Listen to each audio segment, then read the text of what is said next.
Welcome to the Lineman Lounge, hosted by Mike and Evo, calling their shots and being outlandish.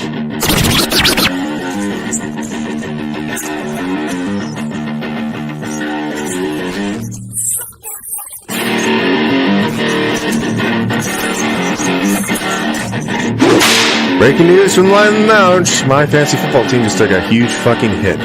And that also makes it even more likely that the Raiders are going to beat the Ravens on Monday night. Le'Veon Bell is about to be your starter. Latavius Murray is going to go there as well. Jesus, fuck my ass. Get ready for the thickest podcast in the game. Coming to you from Hangar 6, where sleeves are optional. Strap in. The show starts right now. Come on, bitches. This is the Lineman Lounge, and we are live. I am Mike. That's Evo, and we are in a whole new setup. Again, we are going through a move out of Hangar 6, so things are still going to be very dynamic as always, but we are back on this Saturday, and we have got a ton of shit to talk about. We had a football game this morning. 10U Rams got another dub. That was awesome. We're in a new house. My life is fucking crazy. The Browns are blowing shit up left and right in the NFL. We got draft stuff. We got combine shit to still review, and the NFL is absolutely going wild. Evo, how you doing today? I am tired. I didn't sleep very much last night, but that's just because NFL free agency is taking it out of me this week. Yeah, very much so. It's been an emotional roller coaster. Not too much for my team, though. That could happen by tomorrow. A little foreshadowing, but it has been a wild week of NFL free agency. I'm glad to be here again. I'm going to be staying generally in the same location here in an annex of Hangar 6 over at my place. We got $20. It's $20 checking in. Good to see you, Vanilla Gorilla. And actually, these walls are not purple. They're actually black. I just have purple lighting in here as I get it set up for potentially a little bit of streaming with video games and stuff like that. Some other stuff. I have it a little bit more well lit right now because unfortunately I can't make camera adjustments on this new camera that I got until I'm in an actual OBS software or something like that to make it not completely bleed my face out. So, all right. Yeah, our current streaming software doesn't allow me to make those adjustments. Yeah, it does not. But I mean, we're still working through some things. Always going to try to make the show better. I'm pumped that you're gonna get into the video game streaming. That's going to be a ton of fun. At some point, maybe I'll venture down that road. But right, I'm going to be playing sports games. That's my life. That's what I do. Everything I do is sports, and that included this morning, start of my morning, got up, had a flag football game, 10U Rams, go out and get a 36-20 win. Could have been a little bit better. Was not bad by any means, though. I put Graydon out at corner a little bit in this game. He had a bad attitude today, so I decided to put his ass out at corner, let him get torched a little bit, make him run around more than he normally has to do as a punishment. Also, we were up by plenty at that point to allow that to happen. So, but good win. I am exhausted, though. I am super tired. It is warm as shit in this room. I'm probably going to have to step out at some point and get an alcoholic beverage to get my day going. But what else we got? What do we got on tap for today, man? So, obviously, we talked last week about baseball coming back. There's been a lot of movement, I guess, here and there. Spring training has kind of started up. They've started some games, right? Yep, the Guardians have played their first game. Very excited for that. Not a ton to talk about there. We talked prior to the show. My Twins signed Correa. But Cheater. There's been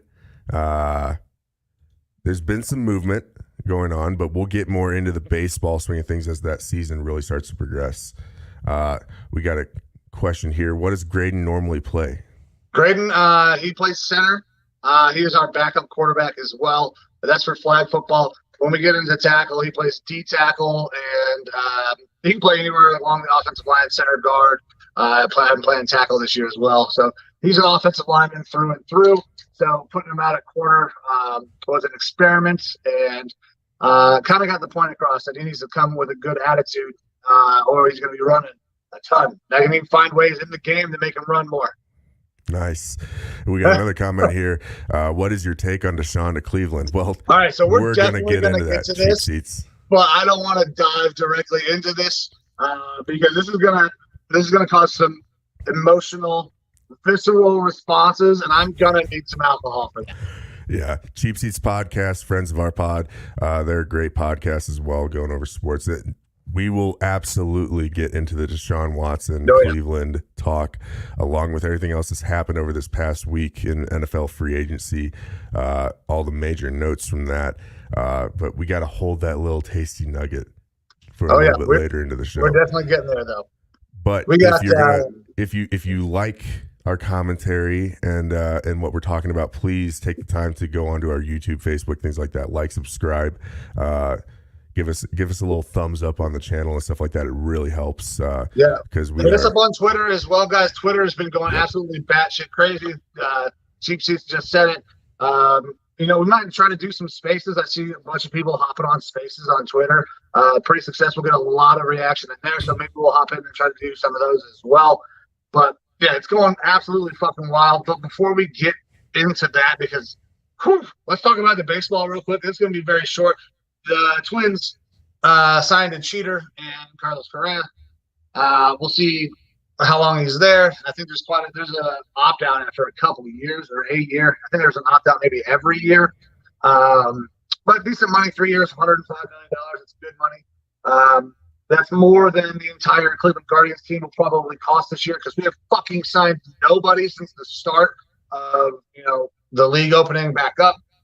The Guardians are probably very excited about the Deshaun Watson news, because that has dominated Cleveland sports talk and has kind of hidden the fact that the Guardians are pieces of shit and have signed nobody. There's talks of getting rid of our best player again. So, yeah, it's not great in the baseball world if you're a Cleveland fan, but they have started back up. The Dodgers are going to win the fucking World Series again. They signed one of the best, if not the best, first baseman in all of baseball. But, yeah, I'm glad baseball's back. I'm glad things are starting to pick up. People are getting signed. But the Guardians need to do something, or I'm going to lose my goddamn mind. Yeah. Like I said, I have been a Twins fan for a long time. They haven't been super competitive for a long time, so it's very difficult for me to really watch and pay attention. I had to ask. I knew Correa was part of the Houston Astros cheating scandal. Right. I didn't understand how big of a part. Obviously, he's one of the better interior or infield players in the league. So I'm happy that he comes to my Twins for the fact that, it's an upgrade for us. And maybe it's a theme of today's show, second chances. Second chances. Well, it's going to be a theme somewhere. We'll see. Yeah. Yep. And Cheap's is saying, not used to seeing them called the Guardians yet. Yeah, I'm not used to saying it. I almost dropped the I word there, but yeah, it is still different to hear the Guardians. I'm thinking, are we talking about the Marvel universe or something like that? Yeah. It's a fucking Mickey Mouse name. It's not a great name. The logo's worse. But you know what? Much of the theme of the day is, even when I don't like something, at some point I am going to get on board with it, even though it's going to take me a little bit of time to get used to it. Yep. Yep. Well, it is what it is.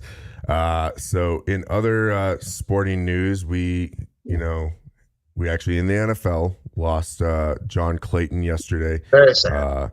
John Clayton, broadcaster. If you don't know who he is, take the time to look him up. Pretty famed broadcaster, analyst for ESPN, I believe, for most of his career.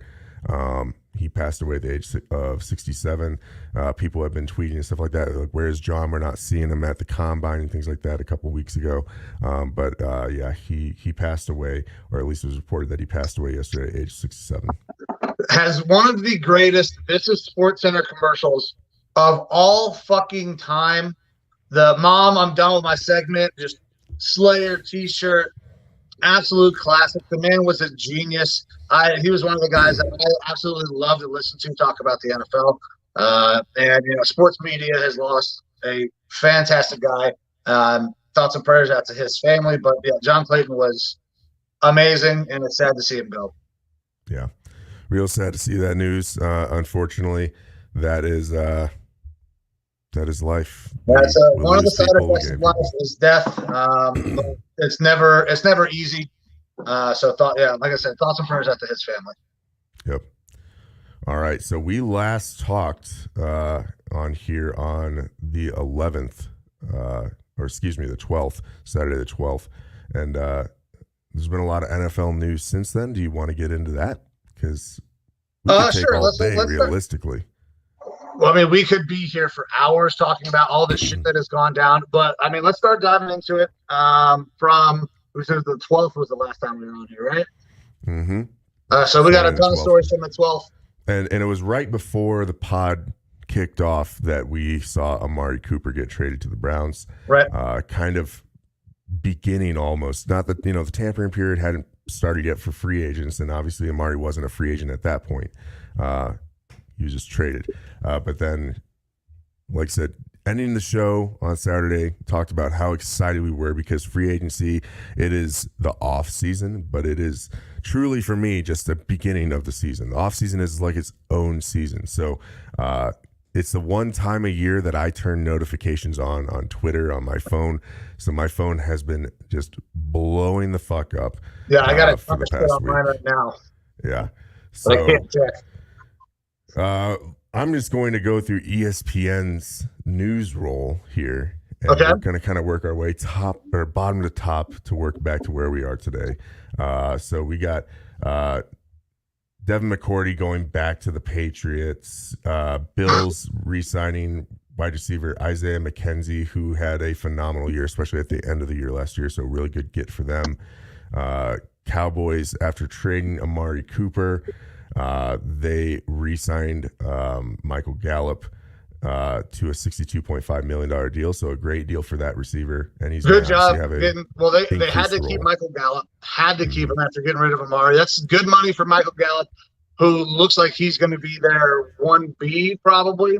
They're expecting a lot of great things at Michael Gallup. I've always been a big fan of his. I thought he was potentially going to be their number one receiver this year. I think this guy's kind of on the rise. Obviously the injury hurts that, but definitely need to keep him good for the boys and good for Michael Gallup. Yeah. And that actually kind of stopped where the Cowboys were making too much news other than losing out on some people. Right. Until yesterday, they ended up making another signing yesterday, but we'll get to that. The Cardinals and tight end Zach Ertz, they agreed to a new 3-year deal. They traded for Zach Ertz in the middle of the season last year and was a good pickup for them, solid tight end, and it really looked to bolster their offense until they fell off at the second half of the year. So a good signing, in my opinion, for them to retain Ertz. Yeah, Zach Ertz kind of revitalized his career. He looked like he was going to be playing second fiddle out there in Philly. Goes out to Carolina and absolutely is a massive part of their game plan. Scored a ton of touchdowns for them. I actually won a couple of nice first TD scorers of the game on the Cardinals, going with Zach Ertz. Good for Zach getting there. I think he's going to fit right back into that offense. He'll have a full season to acclimate to it. Now, Cardinals are going to lose a big piece in Christian Kirk, but Zach Ertz is somebody that helps them keep a little bit of continuity with that offense. Yep.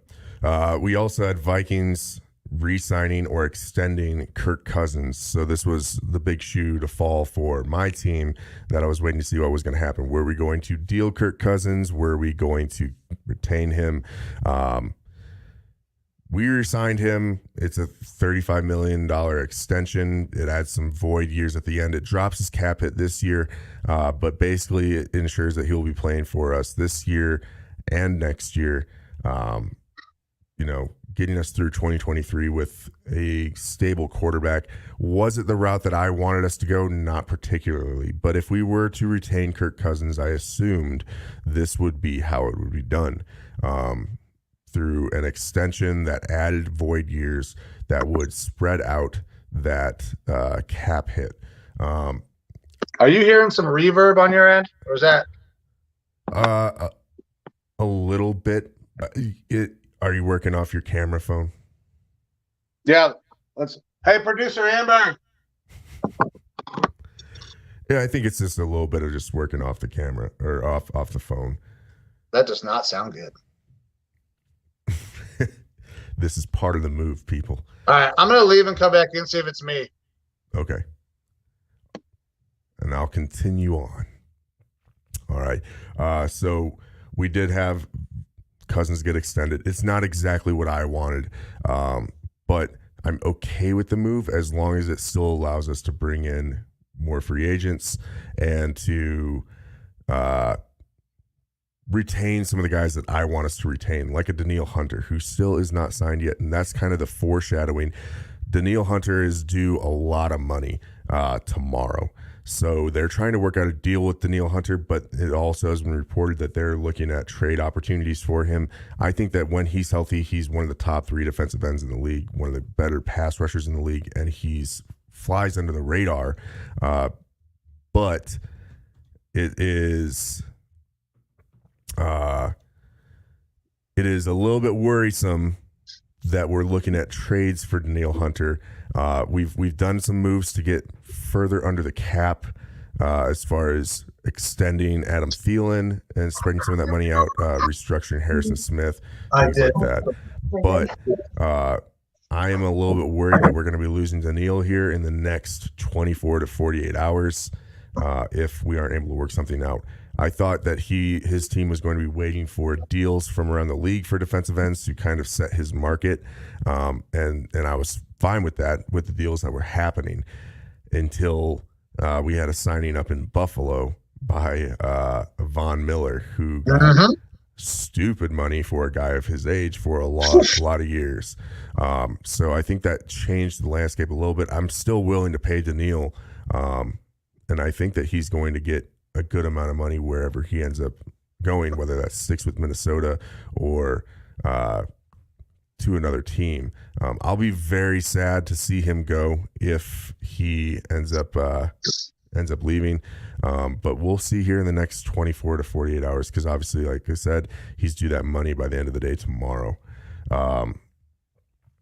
Then we have Tom Brady. So the re-signing of Kirk Cousins, that kind of had to happen for you guys to get under the cap. If you couldn't find a trade suitor, I don't think people were going out and shelling out a bunch of picks for Kirk Cousins. So they did have talks, apparently, trade talks with other teams, and decided to retain him. They haven't released anything as far as the compensation, but seeing some of these other trades go down, I still think that we could have gotten a decent amount of picks for him, potentially first-round picks. But I think, and this is speculation, but I think ownership has kind of stepped in and said that they don't want to blow up rebuild. Right. And they are blocking the GM from making some of these moves. If you look at Ryan Poles in Chicago, he was potentially going to be one of our GM candidates, a guy that we wanted to bring in for another interview, and he ended up declining and going with the Chicago Bears. And you look at what he's doing up there in Chicago, and he's really blowing that team up. And I think that's probably what he was going to intend to do here. And the Will family, the owners of the team, were kind of like, no, we don't want to rebuild. We don't want to blow it all up. That's why you're seeing the Vikings extending guys, restructuring guys. They're trying to bring the team down the road. Yeah, it seems like they're trying to run it back with mostly the same team, and hoping that our woes were surrounded a lot around coaching and how we were managing the personnel through the draft and our free agent acquisitions. I thought that Rick Spielman was a good GM for us. I thought Mike Zimmer was a good coach for us. Admittedly, the past couple of years have been really bad for our coaching, whether it's Mike Zimmer's relationship with Kirk Cousins and things like that.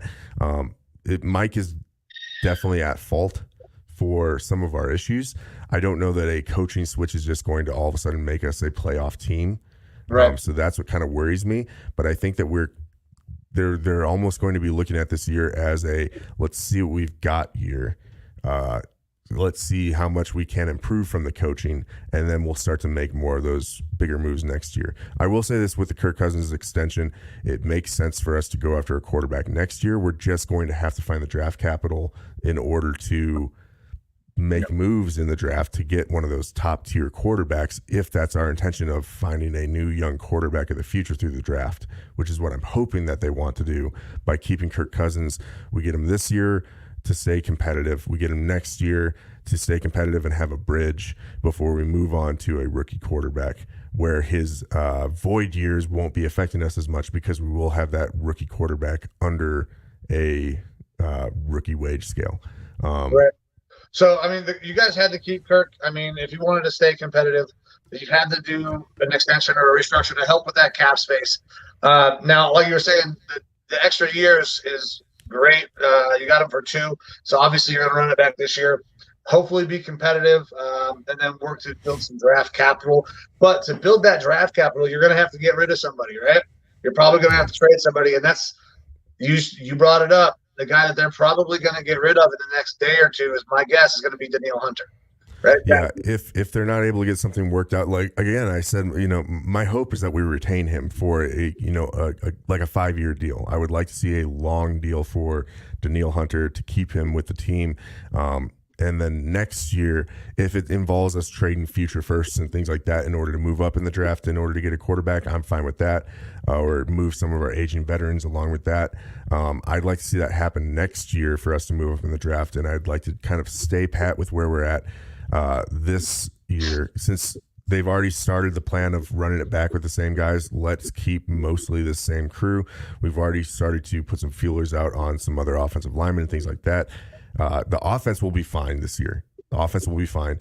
It's the defense that needs help. And if we're going to trade away arguably our best defensive player this offseason, then we're running it back on one half of the ball, and that's not going to be a recipe for success if we want to even try to be like a wild card team this year, which I think is close to our ceiling, is a wild card team this year, if the coaching does improve the team that much. Well, I think if you guys do make the move and you cannot re-sign him, you can maybe get a 1 next year.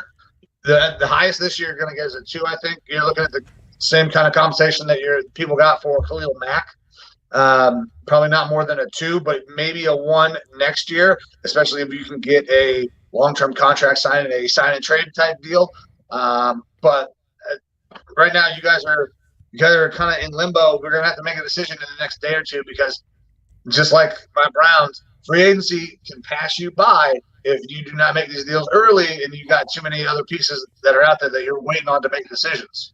Yeah, my hope is like a 1 1/3 for Danielle if he ends up getting moved, and if that ends up getting kicked down the road, like a 1 next year, I'm okay with that. I want to see a first round pick at the minimum out of him, right, and then a little bit more. So like a 1 next year and a 3 this year, something like that would make me happy. I mean, it's not exactly what I want. Like I said, I want to keep Danielle more than anything. I would want to keep Danielle too. Trust me. If it's going to take a 1 next year, I'd give it up for Danielle. But I don't fucking have it now. That's true. All right, but moving on. So Tom Brady unretires. Either spending a month with the family was just too much, or these raising gas prices in this economy. He's like, I got to go back and earn some money. Whatever. Well, Tom's got plenty of money. I think this was definitely a fuck them kids situation. Yeah, he comes out of retirement. So all those storylines have probably been really worked over by national sports media. So we can take that for what it is. But then immediately their center, Ryan Jensen, re-signs with the team because, of course, he's going to want to run it back. Yeah, running it back. Tom can give me a Super Bowl, baby. Mm-hmm. And there's some free agents that they're already trying to court who can maybe get down there and get them a Super Bowl. They're talking about, well, Tom is apparently trying to recruit Julio. Tom very famously stole a Super Bowl from Julio, 28-3 comeback. Maybe Julio go down and join him and, hop on and get a Super Bowl with Tom. Yeah. But we'll probably start seeing a lot of guys make their way down to Tampa just like before, taking lesser deals, trying to go ring chase. Yep. I think that once we see this second, third wave of free agency, which we're about to kick into here in the coming days, you will see some of those more bargain bin veteran free agents going to places on 1-year deals that are a little bit more team friendly. And you're going to be seeing a lot of those guys shifting their focus towards teams that they think that they can go make a championship run with. And obviously in the NFC, the Buccaneers are going to be one of those teams because they got Tom Brady back. Yeah. Now they are going to lose some guys. They're not going to do the shit they did last year and then return all 22. Well, AB's definitely not going back there. So they're going to be a couple different pieces. I think they did just re-sign Carlton Davis though. Yep. So that's another big piece for them getting back on their defense. I'm not a huge Carlton Davis guy, but I mean, he knows the system. But we're gonna start seeing those second, third wave guys start making their way down there. Those bets for sure. Mm-hmm. Yep. All right. So moving on, the Green Bay Packers re-signed Preston Smith to a 4-year extension, getting 12, or he had 12.5 left on his deal. They get him for an extra 4 years on top of that, $52.5 million. He ends up getting roughly $10 million a year, and it's $25 million over the next 2 seasons. He's a good linebacker for sure, and this is actually a pretty team friendly deal for him, where he's getting, like I said, roughly that $10 million a year, but he's one of the top end linebackers in the league. So for that sort of money, that's actually a pretty good team friendly deal for them. But to go along with that, they end up releasing Zadaria Smith, their outside linebacker edge rusher, and Billy Turner, their offensive guard, saving them a little bit more cap room. Zadaria Smith initially had agreed, I believe, to a deal with the Ravens. Go to the Ravens, go back to the Ravens, and now it's backed out of that. Yeah, so I kind of figured Za'Darius was going to get released. They didn't have the money to keep everybody in Green Bay. We'll get a little farther on into that in a minute, because of A-Rod's massive contract. 3-year, $150 million deal, basically all fucking guaranteed. So they were going to have to make cuts to that defense to try to keep pieces on offense. Well, like I said, we'll get to that. Za'Darius, good, edge defender, good at getting after the quarterback. I was not excited to see him go back to the Ravens. However, was super pumped when the news came out that he had backed out of that deal with the Ravens. He's still on the market, and it's very possible that Za'Darius saw that Von Miller money. He's like, I ain't getting fucking paid enough. Let's go find another deal. Von's late in his years, and what was Von's deal? It's fucking something outrageous. Yeah, I'd have to look up through my list here. Let's 6 see here year, real quick. which is way too many years.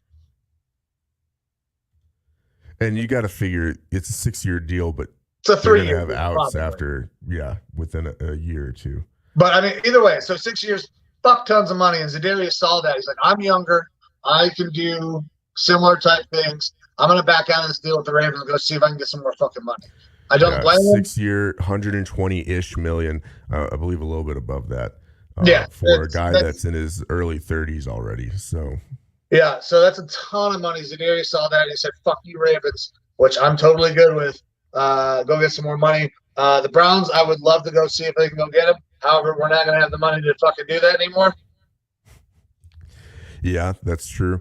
I know that Za'Darius has been rumored a couple times to be getting looked at by the Vikings, and I believe that is, if Daniil is going to be moved, that's going to be their fallback option, because they, at that point, really don't have too much as far as edge rushers if Daniil goes. So they're going to need to bring someone in, and if not, then again, it is going to be rough for the defense. We're going to be going through a total defensive rebuild.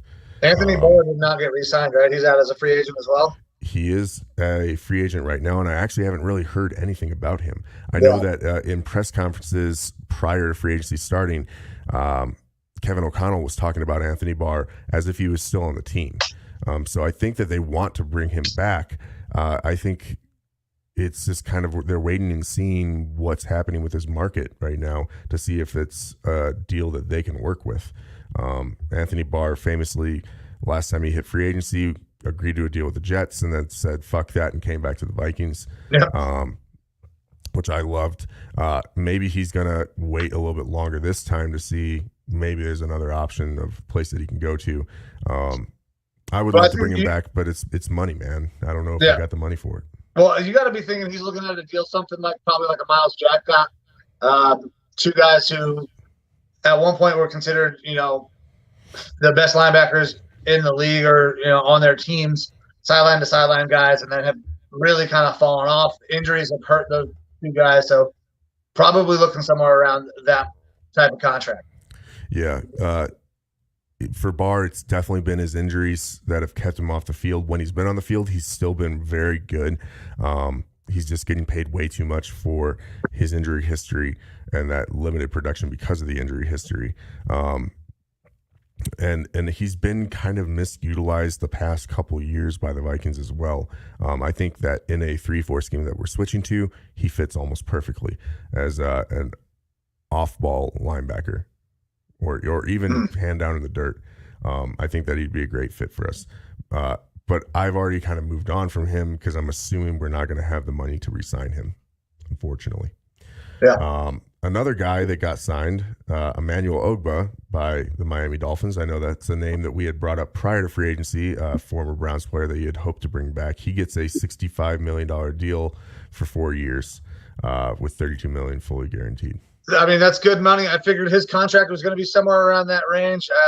Jadeveon Clowney will probably be looking somewhere around that range as well. Probably not for as many years, though. I'm guessing Clowney's going to be on a 2-year deal. We are trying to re-sign Clowney. I don't know if that's going to happen or not. But if we were not going to re-sign Clowney, the guy that I wanted was Ogbah, and now he's off the market.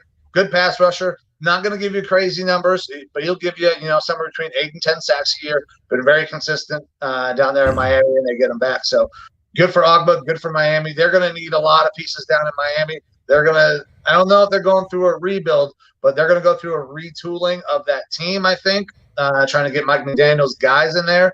And I don't know if they've decided who their defensive coordinator is. There's a scheme change there, but Ogbah, really good. 4-3 DN.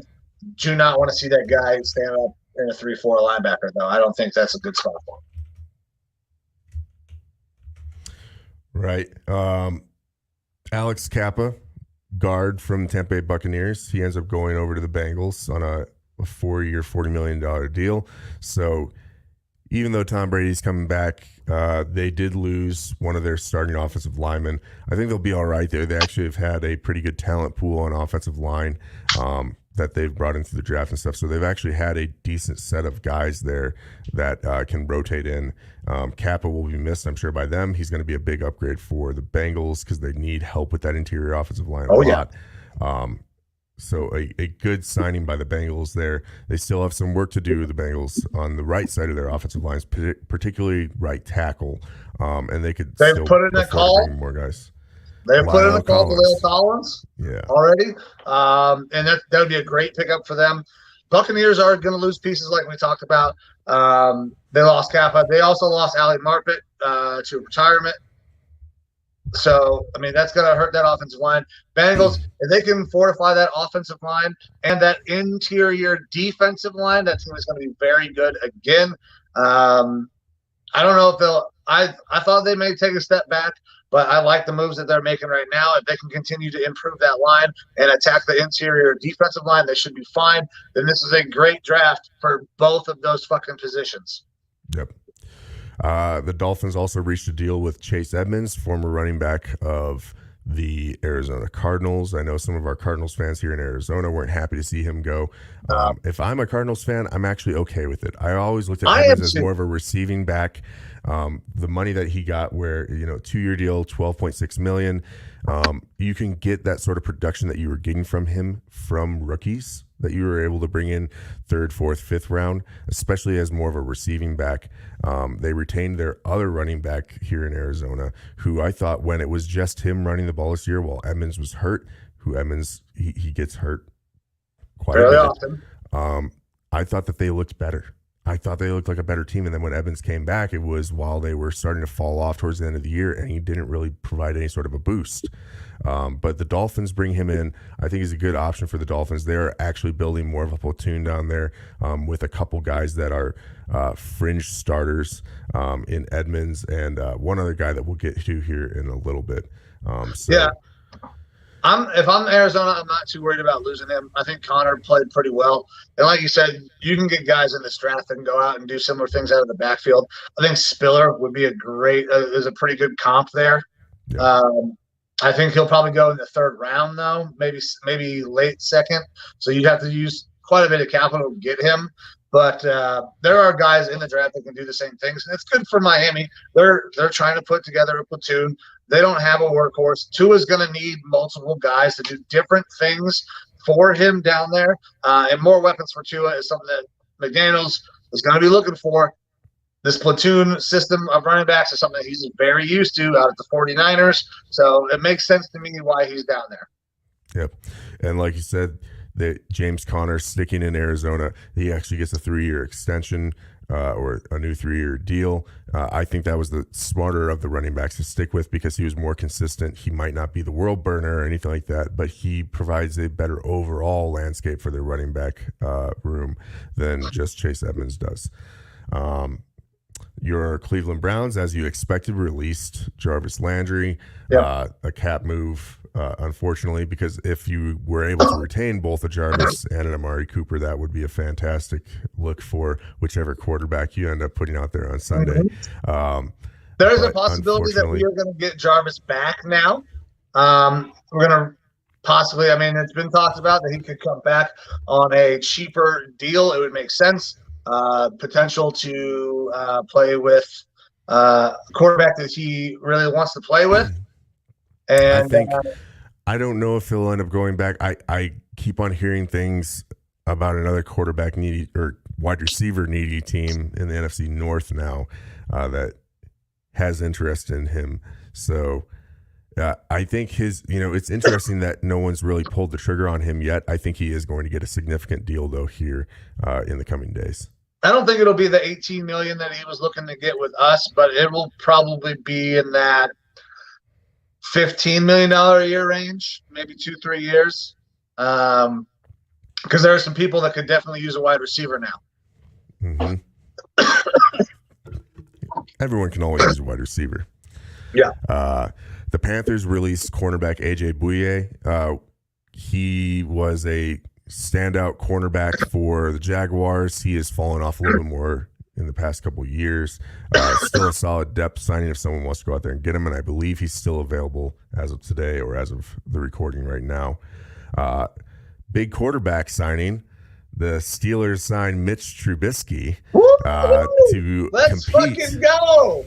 To compete for their starting quarterback job against Mason Rudolph.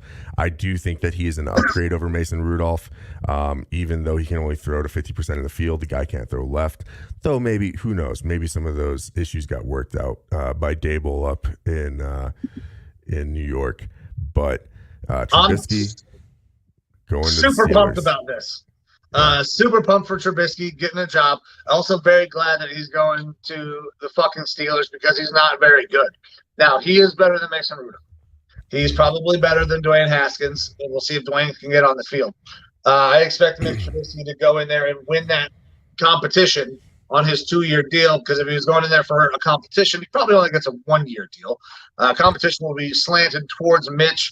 And if we just close off, the right side of the field, we just put Denzel Ward over on the right side, I'm not worried about playing the Steelers anymore because, like you said, Mitch can't fucking throw left. He is athletic, though. There could be some quarterback run stuff in there with some Najee Harris, but good signing for Mitch. Not a great signing for the Steelers, which makes me very fucking excited about it.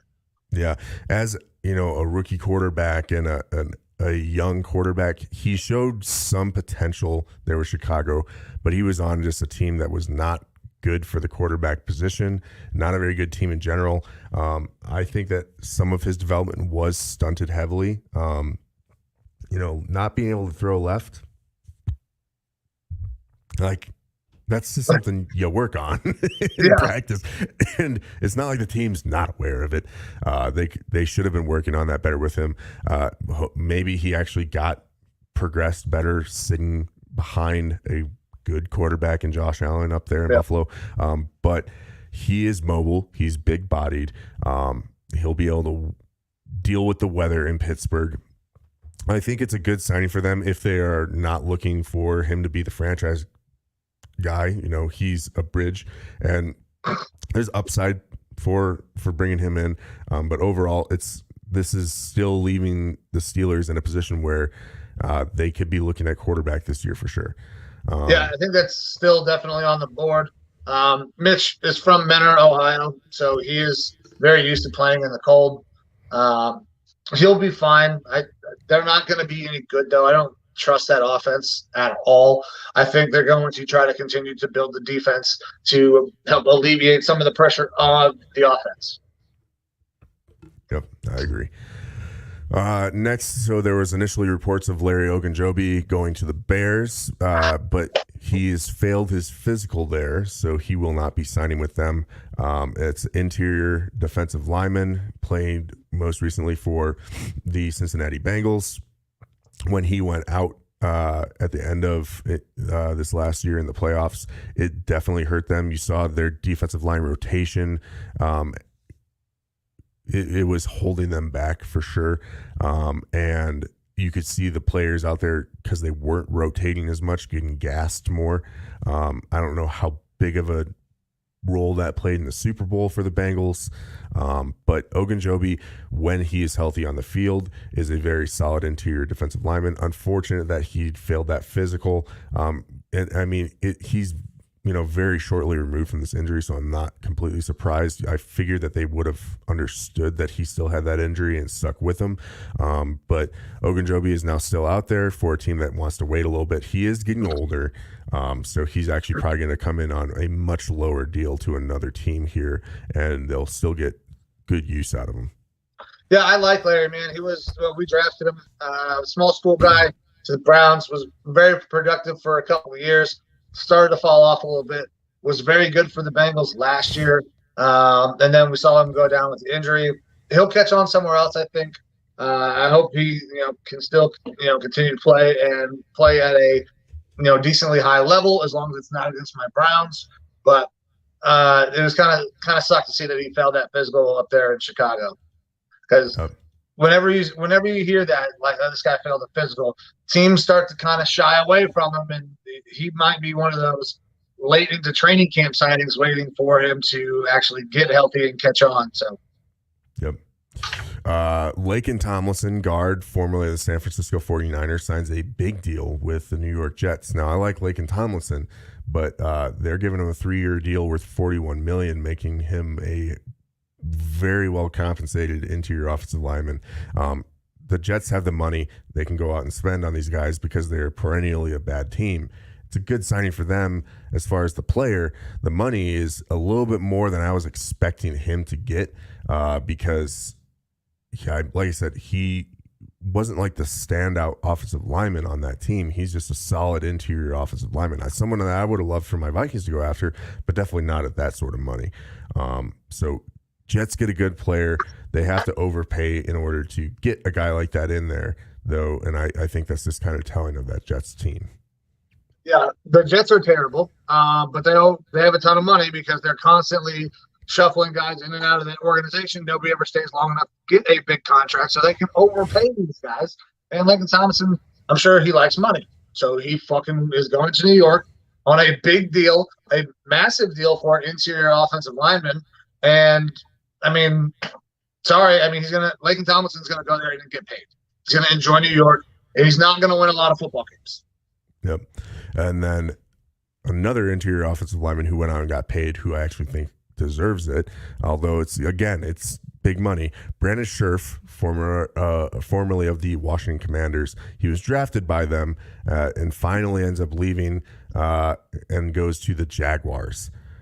So I don't have the details of his deal, but I want to say that he was getting something like early on in his deal, close to like 16 to 18 mil per year.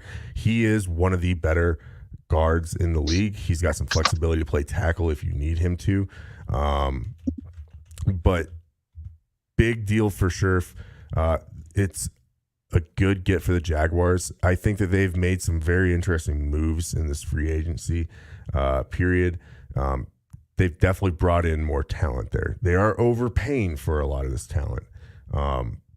But again, like the Jets, you kind of have to do that. I feel better about the Jaguars situation than I do the Jets situation, though, because I like the coaching that they have down there now. And other than the ownership being kind of weird, they are filtering better players in down there. It's a place that players don't mind going because, state taxes and the weather and everything. And then you do have Trevor Lawrence there who despite not having a great rookie year last year, I feel like he's going to improve. Yes. And I'm trying to find Sherf's deal here. Looks like 3-year contract for almost $50 million, 49.5. That's good money. That's damn good money. Absolutely. So a good deal for Brandon Sherf. I would have loved to have seen him for my Vikings, but at that sort of money, we just couldn't make that sort of a deal. So good on him for getting those stacks and racks. All right. The Jaguars also signed a defensive tackle, Folorenzo Fadukasi. Suck at saying that name. They also get linebacker Foyesade Olakun from the Falcons. Now, I know Olakun, he is a solid linebacker, so that's a very good pickup for them, even if I can't say his name. He was definitely a good linebacker with the Falcons. They're going to hurt not having him there anymore, and it's a good get for the Jaguars, especially to replace like a Miles Jack, who did have one of the worst PFF ratings for a linebacker, even though we know the name. And then the big signing for the Jaguars was Christian Kirk. Yeah, so Christian Kirk coming from Arizona. Yeah, big deal for Christian Kirk. For a guy that really hasn't put up like 1,000-yard seasons, I like Christian Kirk. I don't like Christian Kirk as much as the Jaguars did. They paid him a lot of money. I think they were just like, fuck it, we don't want to deal with anyone else trying to get this guy. We want him, so they paid him big money. I want to say like $84 million or something like that to go down there.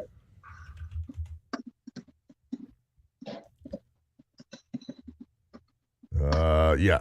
So incentives will push it up to $84 million, but it's a 4-year deal worth $72, 37.5 guaranteed, up to $84 million if he hits incentives.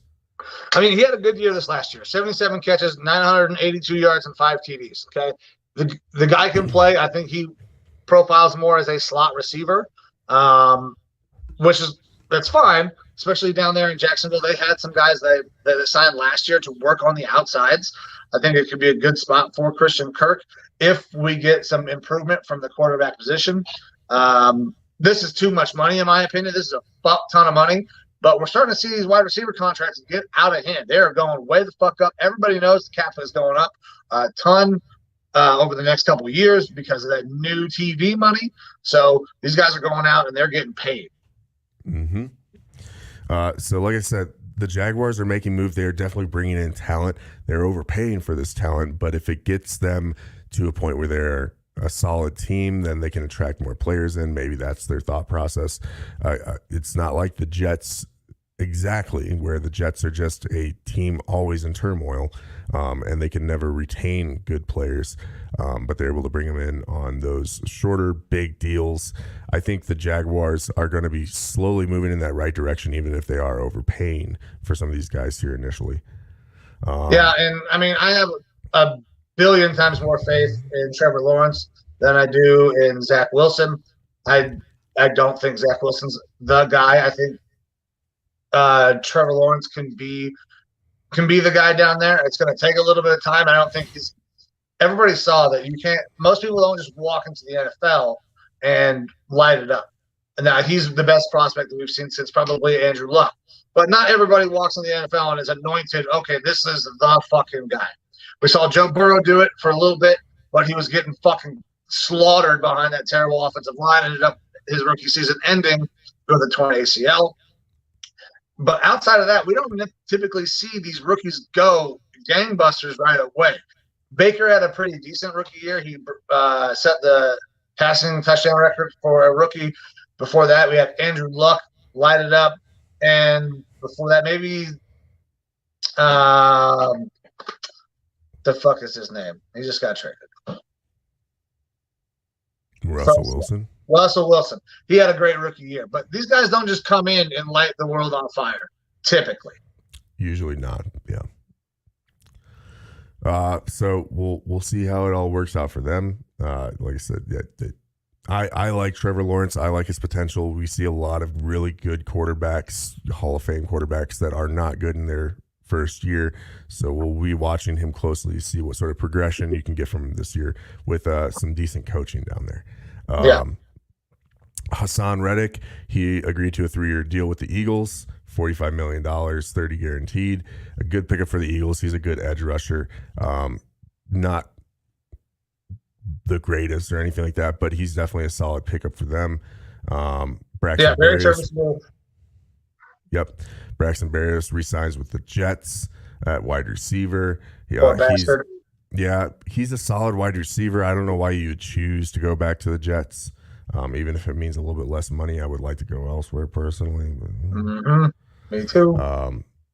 Absolutely. We have Devondre Campbell re-signing at linebacker with Green Bay, 5-year, $50 million deal. Again, that's right around that $10 million range to go along with Preston Smith. Another one of those moves why they had to get rid of Zadarius. But Devondre Campbell came into Green Bay last year and performed very well, arguably the best linebacker on their team.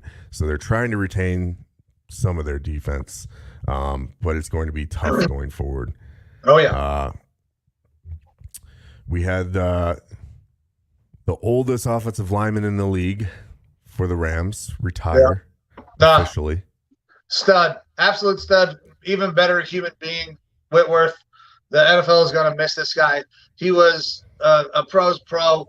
I mean, just won Walter Payton Man of the Year this year. This guy embodied what you want out of a professional. For me, as an offensive line coach, this guy is exactly what I want as an offensive lineman.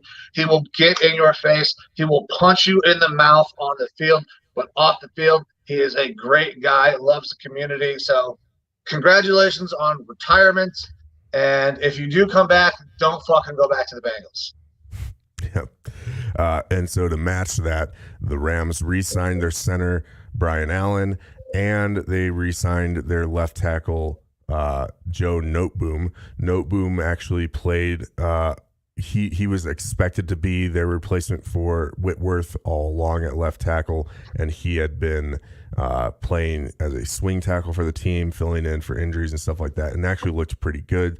I still think it'll be a drop down in talent from Whitworth, but it's solid for them to bring him back, make sure that they do have a left tackle going forward. Miami Dolphins sign another quarterback. They bring in Teddy Bridgewater on a backup deal. He understands that he's going there to be the backup to Tua, but with Tua's injury history, Teddy will probably get some playing time down there. And I think it's a solid pickup for them to have a quarterback in weight that we know can start in the league. He's not going to go out and necessarily win you games, but he's not going to lose you games. Yeah, and I actually kind of see a pretty decent comp between Tua and Teddy Bridgewater. Not big arms, a lot of checkdowns, so it's a scheme fit as well. Veteran guy can help Tua out. it makes perfect sense to me. And, you know, their new head coach down there, Mike McDaniel, he's used to working with a quarterback that doesn't have necessarily a big arm, is a little bit more limited in Jimmy Garoppolo. So having Teddy and Tua, he is already used to working with that sort of fashion of quarterback, so he can make both those guys work. All right. Next signing here, one of the bigger ones, cornerback J.C. Jackson signs a 5-year, $82 million deal with the L.A. Chargers. He was considered probably the best cornerback out in free agency this year. Guy's been an interception machine for the Patriots, and he gets a big deal down there, $40 million guaranteed. And the Chargers are doing what they can to bolster that defense because the AFC this year is just going to be fucking nuts. The AFC West is going to be fucking nuts. So bringing in Jackson is definitely going to help. And I'm sure we'll talk a little bit about it going forward here, but this AFC West this year, I don't even know if I can pick one team necessarily out of the four of them that's the best.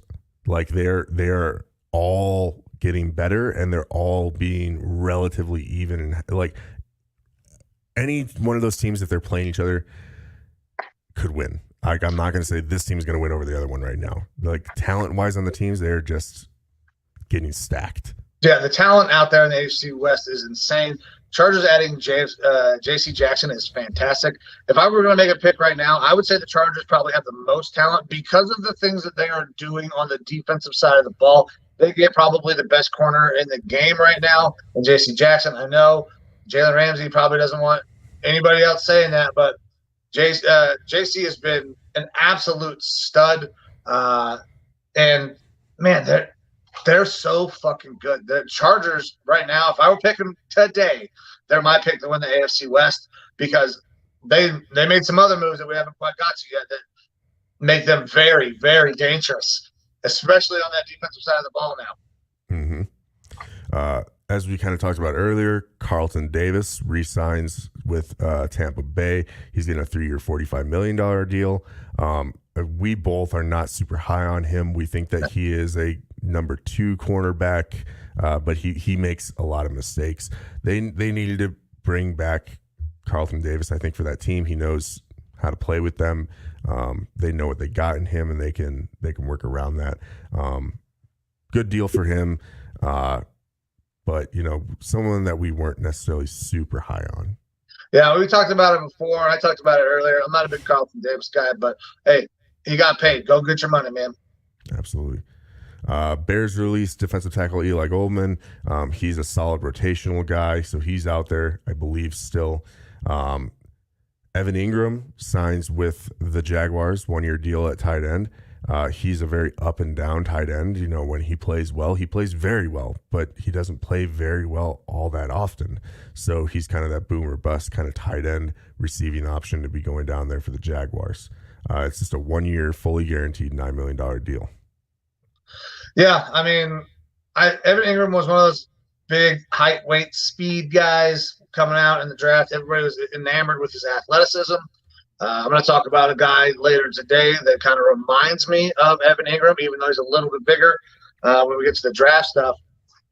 I mean, if he can catch on and make some things happen down in Jacksonville, they just added Christian Kirk, who's very good at a slot. Good slot receivers allow tight ends to work a little bit more. It could be a good signing. It was not working up there in New York, though. Yep. Your Browns sign defensive tackle Taven Bryan. This was a early pick defensive tackle for the Jaguars. Just didn't work out for him up there.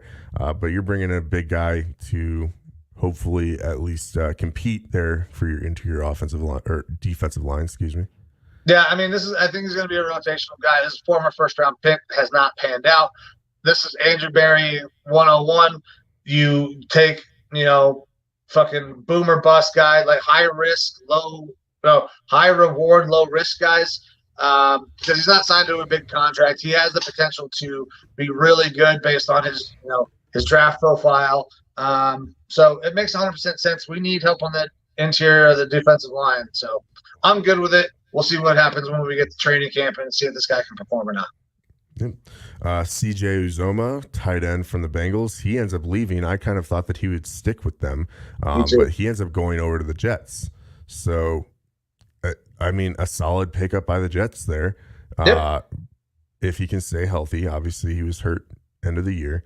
I think he outperformed last year what we expected from him. I always thought he was a solid receiving guy, but nothing special. But he really shined last year on that Bengals team, was a big part of their offense. Yeah, I mean, he's got talent. I don't know if their quarterback out there can get him the ball, but like I said I was want to say about basically every Jet signing. Good job getting your money. Don't expect to win a lot of football games. My Vikings went out and signed Harrison Phillips, defensive tackle from the Bills. He was a rotational interior defensive tackle, kind of a nose tackle type. He's a young guy. I am very happy with this signing.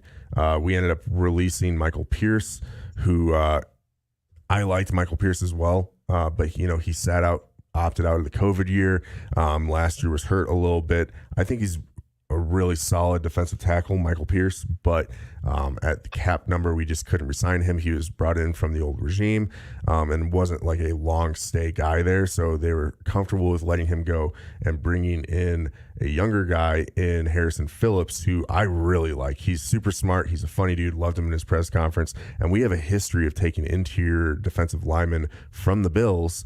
Like Linval Joseph came from the Giants, but we have gotten guys from the Bills who have been solid interior defensive linemen who just weren't able to crack the starting lineup because of the talent on that team. I mean, the Bills defense was the best in the league last year, so they're going to have talented guys that aren't seeing the field that are able to go elsewhere and get more playing time and actually show off their skills. I like Harrison Phillips. I love this signing. So I'm happy to get I love Harrison Bryant too because he plays tight end for the Browns. Yeah, Harrison Phillips. Yeah. But I'm really happy with that. One of our few moves that we've made so far this free agency. Broncos signed DJ Jones, defensive tackle.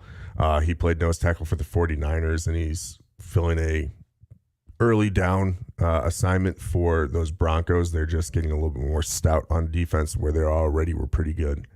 Yeah, they're very good on defense. Their interior is pretty good. They got to find another edge rusher to go opposite of Bradley Chubb, though. Absolutely, and I think that they could be looking towards the draft for that.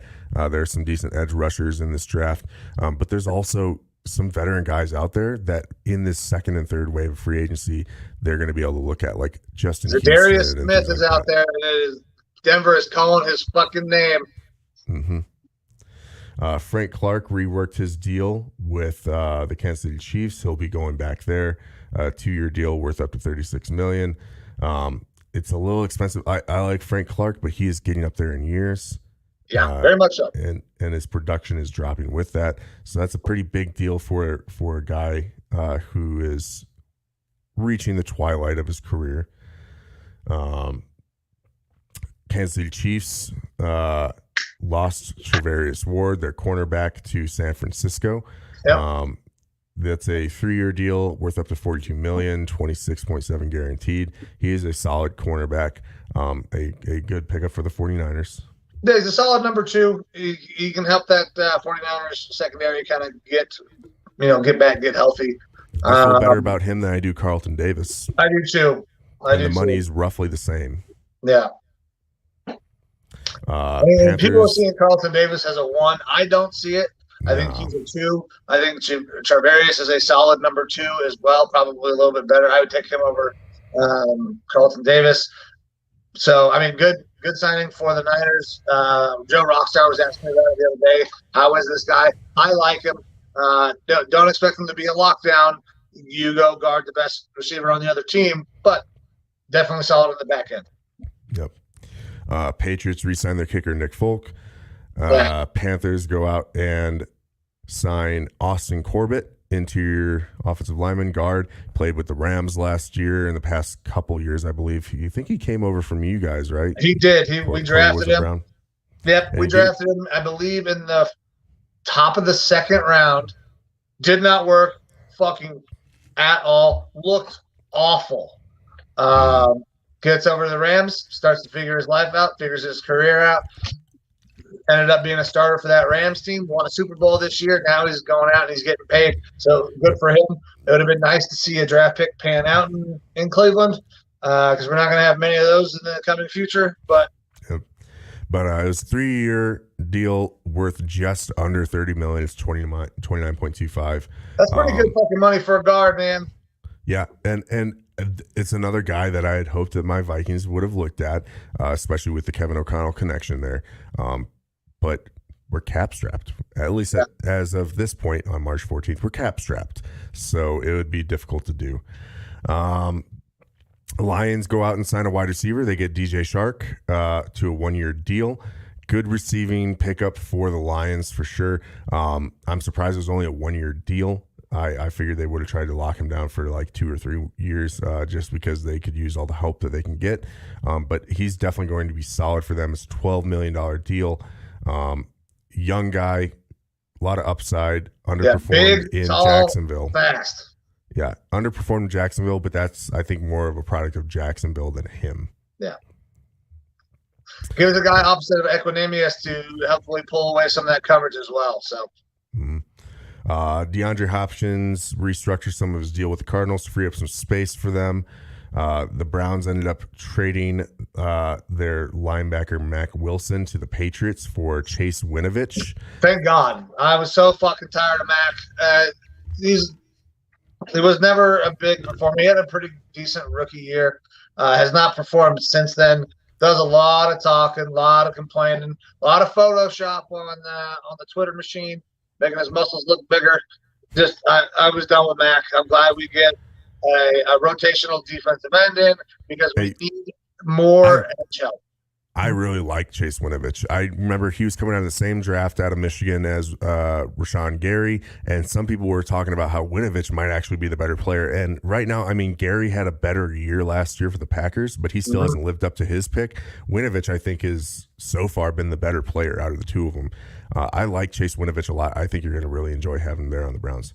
I hope so, man. I mean, he kind of got pushed out of the rotation in New England, so it makes sense. A little 1-for-1 swap. New England gets their off-ball linebacker that they need. We get defensive end help, and yeah, I'm excited to see how it works. Another first-round guy who has not quite panned out with his original team. See if it makes it work with the Browns. Now, I don't want to break away too far from going, back in time in these free agent deals, but I don't know if your phone's blowing up or not, but there's been some quarterback movement in Cleveland. Here we go. I got a lot of shit going on. I do have Case Keenum just got traded. Whoa, what? Case Keenum is being traded to the Bills for a 2020 7th-round pick. Okay, I mean, that clears cap space. I'm good with that. That's very weird. Are we keeping Baker as a backup? I don't know. I mean, I think everyone is probably tracking what's happened in Cleveland in the past 24 hours. And I guess we can break down that a little bit more. Before we do that, I got to pour a drink. So whenever we're getting ready to start that, you let me know, and I'm going to get Absolutely. I'll let you digest that Case Keenum just went on the move. Your backup quarterback, potential starter for part of the year. Case Keenum is on the move to the Bills. All right. Let's see. The Jaguars, they released Miles Jack. I'm going to get a drink right now. Yeah, go for it, man. Miles Jack, linebacker, released by the Jaguars. He has since been signed by the Pittsburgh Steelers. Again, Miles Jack, this is a name that we know. He was big name coming out in the draft. I liked Miles Jack a lot. He has fallen off pretty hard recently. Maybe that's a product, again, of the Jaguars team. But he was one of the worst graded linebackers by PFF, who started a bunch of games, I think like a 39 rating. And those PFF ratings, they are what they are. They definitely can be argued. But usually if a guy is rated that low, there's something to it. So hopefully he can revitalize his career up in Pittsburgh, where he's got a pretty good linebackers coach now, former head coach of the Miami Dolphins. And they're all about the defense up in Pittsburgh. So hopefully he can help his career out some. The Cowboys went out and signed safety Malik Hooker to a 2-year, $8 million deal. Malik Hooker is a fairly solid veteran safety, and they're getting him on the cheap for $4 million roughly per year. One of the few moves, again, that the Cowboys have made this offseason. Titans, they released corner Jackrabbit Jenkins. So I love the name. In the limited time that I watched the Titans last year, he actually gave up quite a few passes when I saw it. So not super surprised to see him going. Let's see here. Connor Williams, former Cowboys offensive lineman. He came out as a tackle, but he's slender in frame. They ended up playing him more at guard. And I think he's a talented guard, but he was the most penalized offensive lineman in the league last year, formerly from University of Texas. He signed a 2-year deal, $14 million to go to the Miami Dolphins, 7.5 fully guaranteed. If they can work out his issues with penalties, he's a solid signing there for the Dolphins. Another big release, at least in Mike's world and my world, J.C. Tretter, center for the Browns, was released. He is recently reelected as second-term president of the NFL Players Association, J.C. Tretter. He has been released by the Browns. $8.25 million, I guess the salary cap is saved. They need that. And I fucking want my Vikings to sign him so bad because we need someone to replace Garrett Bradbury. All of the top interior offensive linemen are gone out of free agency for the most part. They've gone on to other teams. And our center and right guard is where we need help on the offense. If we can get a center or a right guard, one or the other, I'm cool with us not focusing on the offense for the rest of free agency and maybe picking up some guys in the draft, but then completely shifting our focus over to the defense. I think the offense would be solid there.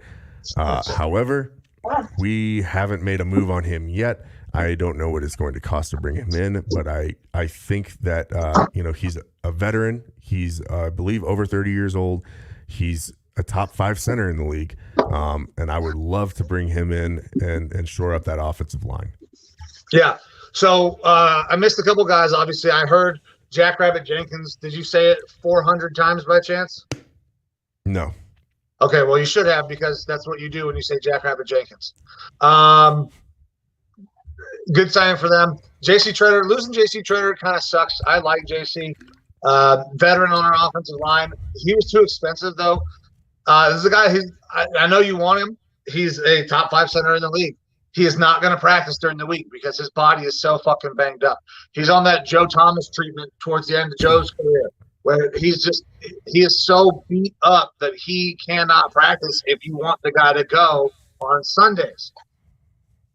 Good news, if you don't fucking practice him, he is ready to go on fucking Sunday. The guy shows up every goddamn game. He does his job. He does it at a incredibly high level, and he's super fucking smart. There's a reason that this guy is elected the president of the NFLPA. He is a fantastic ad if you can get him any team other than the Bengals, because fuck that. If he goes to you guys, that would be awesome. That means I can still go and root for Tretter, but he is fantastic. It sucks to see him go, but the Browns have a lot of faith in Nick Harris coming up. I think he was out of Washington.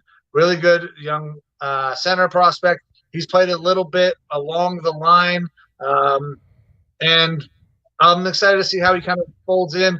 Luckily, we got two of the top probably 3 guards in the NFL on either side of him, so we should be okay. But it is kind of sad to see JC leave the team. Yeah, and look, if we don't have to, if we're not going to practice JC Tretter and put him out there on Sundays, it's still an upgrade over Bradbury at this point, so I'm fine with that. I'm sure Kirk Cousins and JC Tretter can talk in the film room and figure out what they need to do to make it work between 2 veterans. Steelers go out and sign James Daniels, offensive guard, and this is a guy, again, one of the guards I really wanted us to go after. I think that he has not gotten enough attention, and he goes out and signs a pretty damn good deal, team-friendly deal, 3 years, $26.5 million for the Steelers. At that sort of money, I don't know why we wouldn't have made a move on him. Obviously, it's a player's choice where they go. Yeah, that's a guy that I think is closer to the 3-year, $30 million range because he's still very young. He has played very well, and he's got good interior offensive line flexibility, center and guard. I would have loved to have brought him in. Steelers get a really good ad there. He is a slider guy. He's smaller framed, but that would have worked out for my offense. Exactly. So this is this is the best guard that was available probably if you run a zone scheme. You guys heard me rave about this guy a couple episodes ago. He's fantastic. He was the best offensive lineman on that fucking Bears team, but I understand why he doesn't re-sign. I'm surprised the Bears didn't franchise tag his ass to keep him there to protect their young asset at quarterback. The Bears fucked this up. This is a great get for the Steelers, which hurts for me to say. Their offensive line was terrible last year, and in my opinion, this was the best guard on the market if you run his own scheme. Yeah, he's the best value guard, especially now with that contract.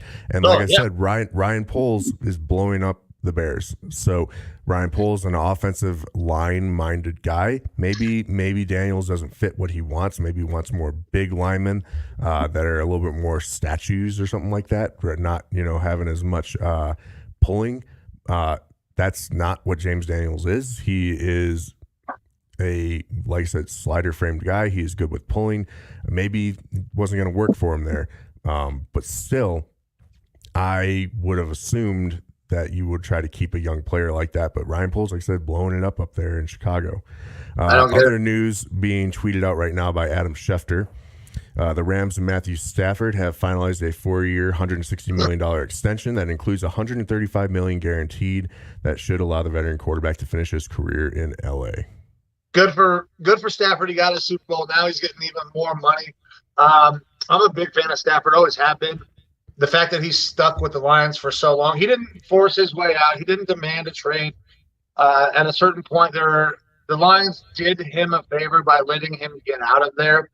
So pump for Stafford. That means I feel like the Rams are going to be very good for quite some time going forward. We're going to have to figure out what the hell they're going to do with their cap because they just keep fucking signing people. And I don't understand how they have the money to do it.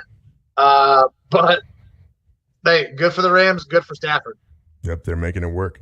Another flip-flopper, J.D. McKissick, he originally agreed to sign a deal with the Bills to go play running back for them. I think McKissick is a phenomenal number 2 rotational guy. We've seen that with Washington over the past couple of years between him and Antonio Gibson. But it sounds like he's going to be going back to Washington now. I don't know if that's been finalized or not. But initially had agreed to sign with the Bills, and I think that's like the Bills' biggest weakness on offense is that they don't have a surefire run game, and that's somewhere that they really should be focusing on, especially in the draft this year. Patriots re-signing James White. He turns 30 in February, or turned 30 in February. Older guy, they know what he is there. He's part of that rotational backfield that Belichick is known for. Yeah, I mean, go ahead. No, go ahead. Oh, you're good. One of my favorite names in the NFL, kicker, Young Hoku.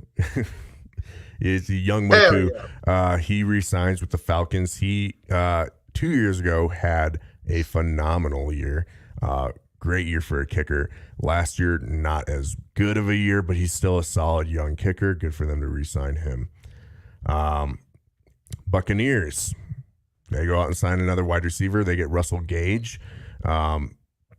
He's a number 3, number 4 type guy, and I think they have a lot of number 3, 4 type wide receivers on that team already.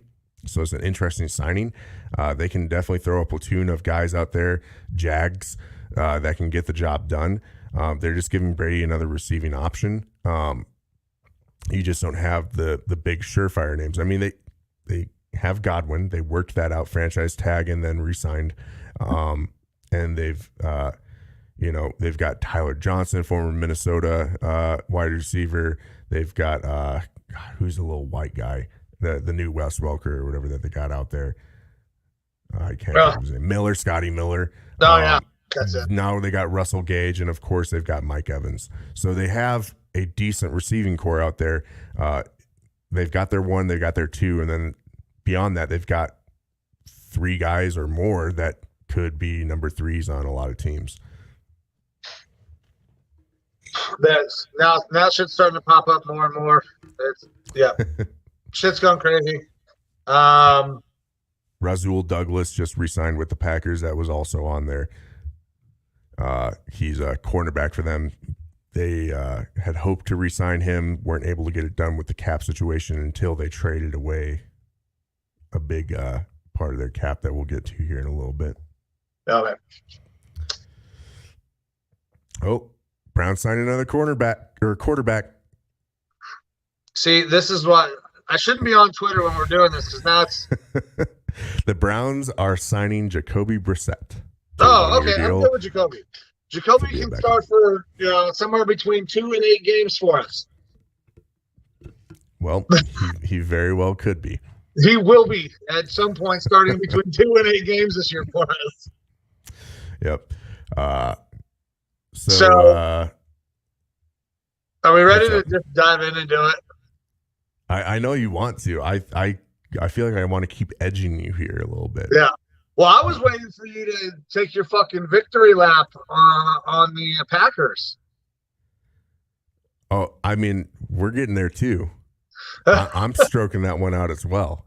Yeah. Because we got a whole bunch more stuff free agency wise. So, I mean, we're only like day 2 into free agency here. All right. So let's start rattling off some of these real quick ones. Let's get those big name guys, and we'll get to those big 2 stories that we definitely want to talk about. Alrighty. So my Vikings went out and signed Jordan Hicks, linebacker from the Cardinals. They released him earlier this year. He's in his 30s, but he has been nothing but solid through his whole career. Tackling machine, really good guy off the field. I'm happy to bring him in. And he actually showed last year that he's good rushing the passer. So happy to bring him in. That'll help. And I think that probably seals the Anthony Barr deal. But now we're in a 3-4. We need 2 interior linebackers between Kendricks and Hicks. We got that now. We'll see. Maybe Barr can still fit in there. Yeah, good tackle machine. A lot of times I worry about guys who have a ton of tackles as being out of position, though. Hicks is a pretty good linebacker. We'll see how it works with that transition. Yep. Tyrod Taylor signs with the Giants on a 2-year deal, $17 million. He's a good journeyman quarterback, something to help with Danny Dimes up there because I don't think Danny Dimes is going to work out in the long run. Moving on. So you said Tyrod goes up to the Giants? Yep. Tyrod. He might start at some point over Danny Dimes. Mm-hmm. Jets safety Marcus May signs with the New Orleans Saints, a 3-year deal, $28.5 million. Marcus May is a very solid safety, and that's good money for a safety as well. So good signing there for the Saints. Saints defense was already fantastic, and now they add another big piece. The Saints are going to be really good on the defensive side of the ball. Still, I think we're waiting for that quarterback domino to fall. We have not seen it officially happen yet.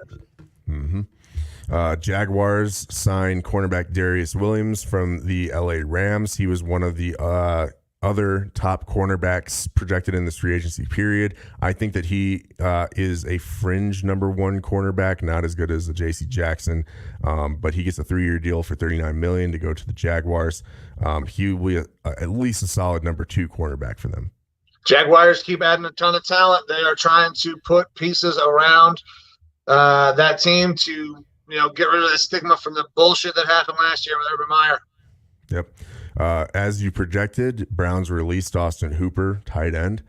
Yeah, post 1 designation though, so you can designate one guy as a post June 1 designation, even though it's not past the 1st of June. That way you can just take care of that. That gets him off of our books. I figured it was coming. He just has not performed. We put the franchise tag on Njoku. We really like Harrison Bryant as a tight end. I don't think we'll see nearly as many 3 tight end sets as we have in the past. We'll probably at most see some 12 personnel with 2 tight ends on the field, 1 back. Our quarterback has done pretty well in that set.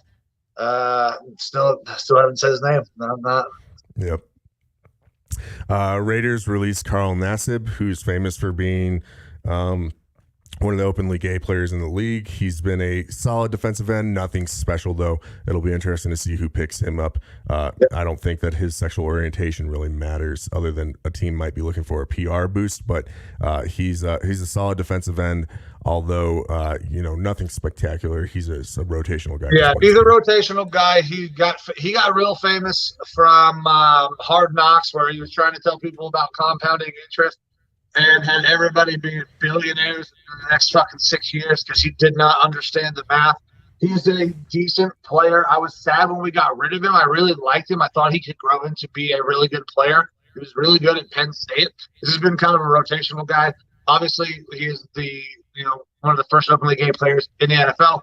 I really hope that doesn't keep teams from signing him. Now, he's not going to get a big deal. He'd probably get a 1 year, $2-3 million deal. He can be a rotational guy somewhere. Maybe he will find a place where he catches on and starts to make some noise and actually be that prospect people thought he could be when he was drafted. And I want to say the 3rd round to the Browns. Mm-hmm. Raiders make some moves. They sign Chandler Jones, Pro Bowl pass rusher Chandler Jones, and then they trade edge rusher Yannick Ngakoue to the Colts. So a little bit of movement for their edge guys. In return, they get Rock Ya-Sin from the Colts, cornerback Rock Ya-Sin, who's been very solid. The guy's a boomer bust type cornerback, but he's a fun guy to watch. I think he's more of a safety, honestly. Me too. But he's a good get for the Raiders, who have had, that's probably the biggest weakness on their team is their defensive backfield. So getting Rock Ya-Sin in there helps out a lot. And then also signing Chandler Jones, it's going to be easier on those defensive backs because now they got another solid pass rusher in Chandler Jones. The Raiders did a fantastic job here. They signed Chandler Jones, who was an upgrade over Yannick Ngakoue, and put him on the opposite side of Crosby. So you have 2 really good pass rushers. Then you flip Ngakoue, who was not going to be part of that plan, into a really good defensive back from the Colts. And this makes the Raiders much better on the defensive end because they got upgrades at 2 positions by signing 1 guy. Brilliant move by the Raiders team. And Ngakoue will help out that pass rush over for the Colts because they needed a guy opposite of the kid from fucking Michigan whose name I just forgot. I don't remember the DN's name from the Colts. It's escaping me. Yeah, I can't think of it. Anyway, moving on. Anyways, it helps both teams, and the Raiders got way better. Yep. Cardinals, they re-signed Max Williams, who looked good before getting injured, and that's what led to Zach Ertz coming over. They also signed my former cornerback, Jeff Gladney, first-round pick, Jeff Gladney, cornerback, who the Vikings released after he got in some legal trouble. All that legal trouble got cleared up. All the charges against him got dropped for some assault and battery. We never really got to see what he was going to be with the Vikings. He had a kind of so-so first year as a rookie, and then second year we released him because of the legal troubles. Again, everything got dropped. It turned out that those claims against him were false. So it'll be interesting to see if he can rebuild his career. The Cardinals might be getting a diamond in the rough there because they got him real cheap. We have Zadaria Smith, like I said, possibly signing with Baltimore, but he backed out of that deal, probably based off of what we saw going on in Buffalo. Let's see here. Quiddy Pay, the kid from Michigan. Yeah, Quiddy Pay. So now they get the guy opposite of Quiddy Pay. It was driving me fucking crazy. I had to look it up. Dolphins sign Raheem Mostert. That's a back that Mike McDaniels is familiar with. That's that part of that platoon system that they're going to be running out of there with Chase Edmonds at running back. So we'll see. Both those guys like to get injured, so it's good to have multiple running backs, especially when you have guys that are injury prone. Mostert, a guy that I thought would have a bigger impact this year than he did, so we'll see if he can catch back on with Mike McDaniels. Yep. Working up. Andrew Norwell signs with the Commanders at guard. He's replacing Brandon Sherf. He's old, aging. He's okay, but he's not as good as Sherf. But at least they get someone to replace him. Steelers released Joe Schobert. He's another one of those linebackers that are really solid at tackling. I know that he was a former Browns guy, went to, I believe, the Jags and then the Steelers. And, if someone needs a guy that's a tackle machine, Schobert's out there. I love Joby, man. I fucking love the guy. I wish he would have stayed in Cleveland. I was not willing to pay him what he got paid down in fucking Jacksonville, though. I wasn't willing to pay him what he got in Pittsburgh.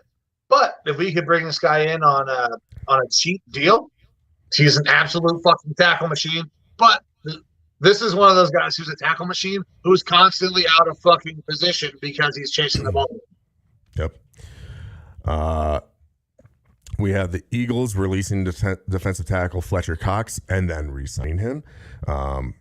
Smart. They free up some cap space by doing this.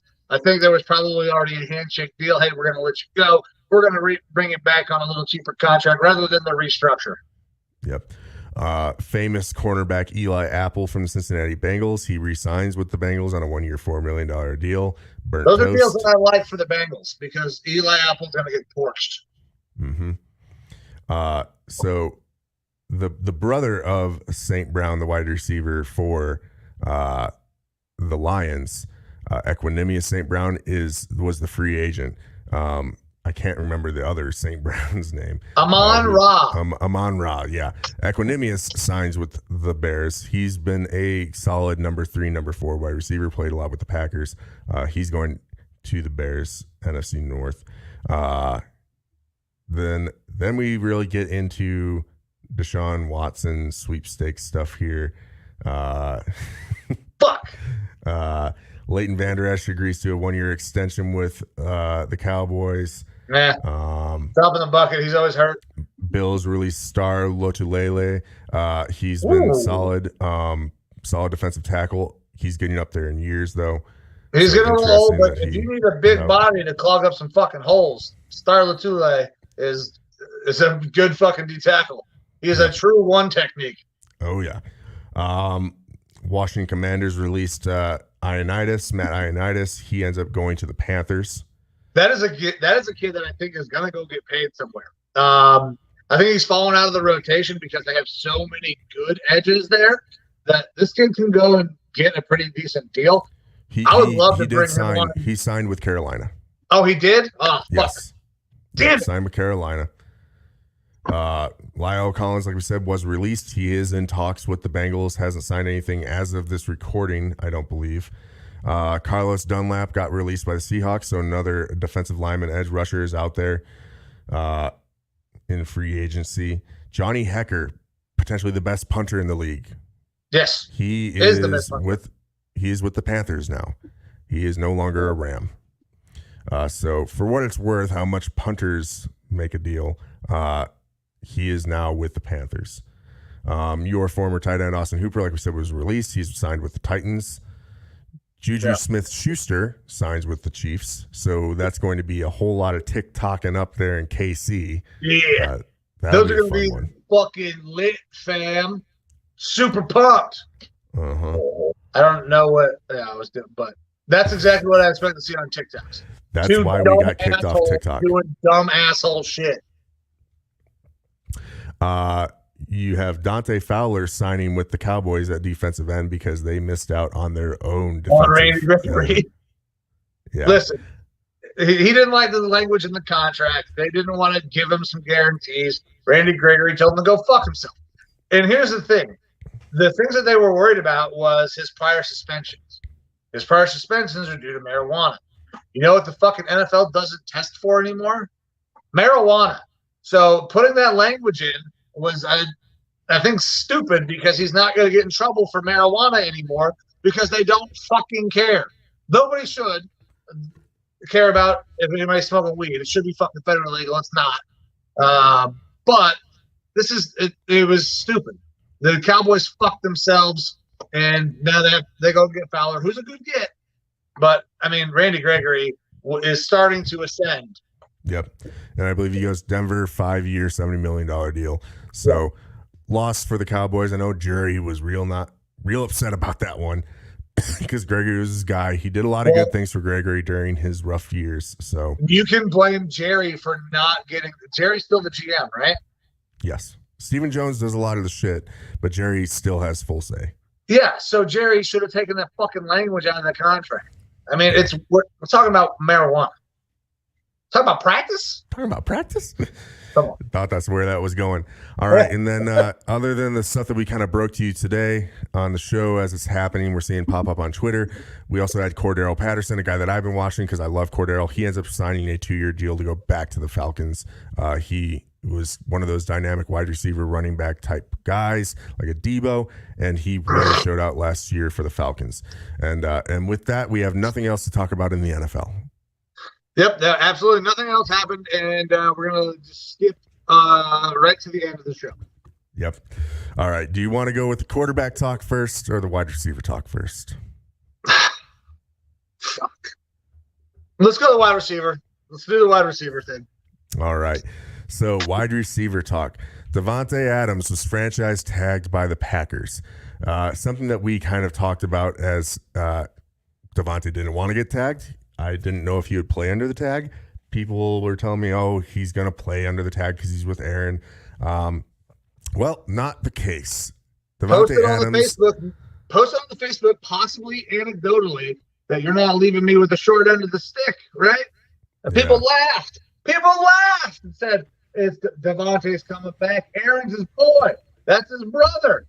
They're going to definitely fucking play together. Yep. Well, if you know anything about Aaron Rodgers' family, brothers don't do shit. Yeah, he doesn't do well with brothers. And Davante's fucking gone.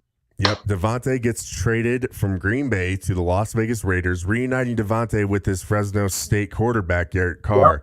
Yep. The Raiders send over a 2022 first-round pick and a 2022 second-round pick. 2 picks. Davante Adams. And they're high picks, for sure. They're not that high. But they get one of the best wide receivers in the league in Davante Adams.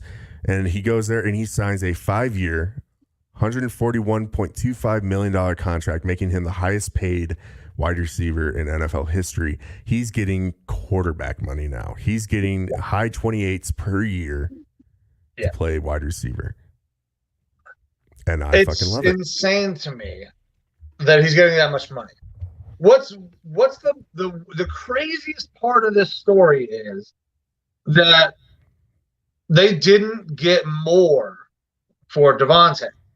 Davante told them he wasn't going to play on the tag. Possibly that affected his draft capital, right? It was entirely possible that affected the draft capital.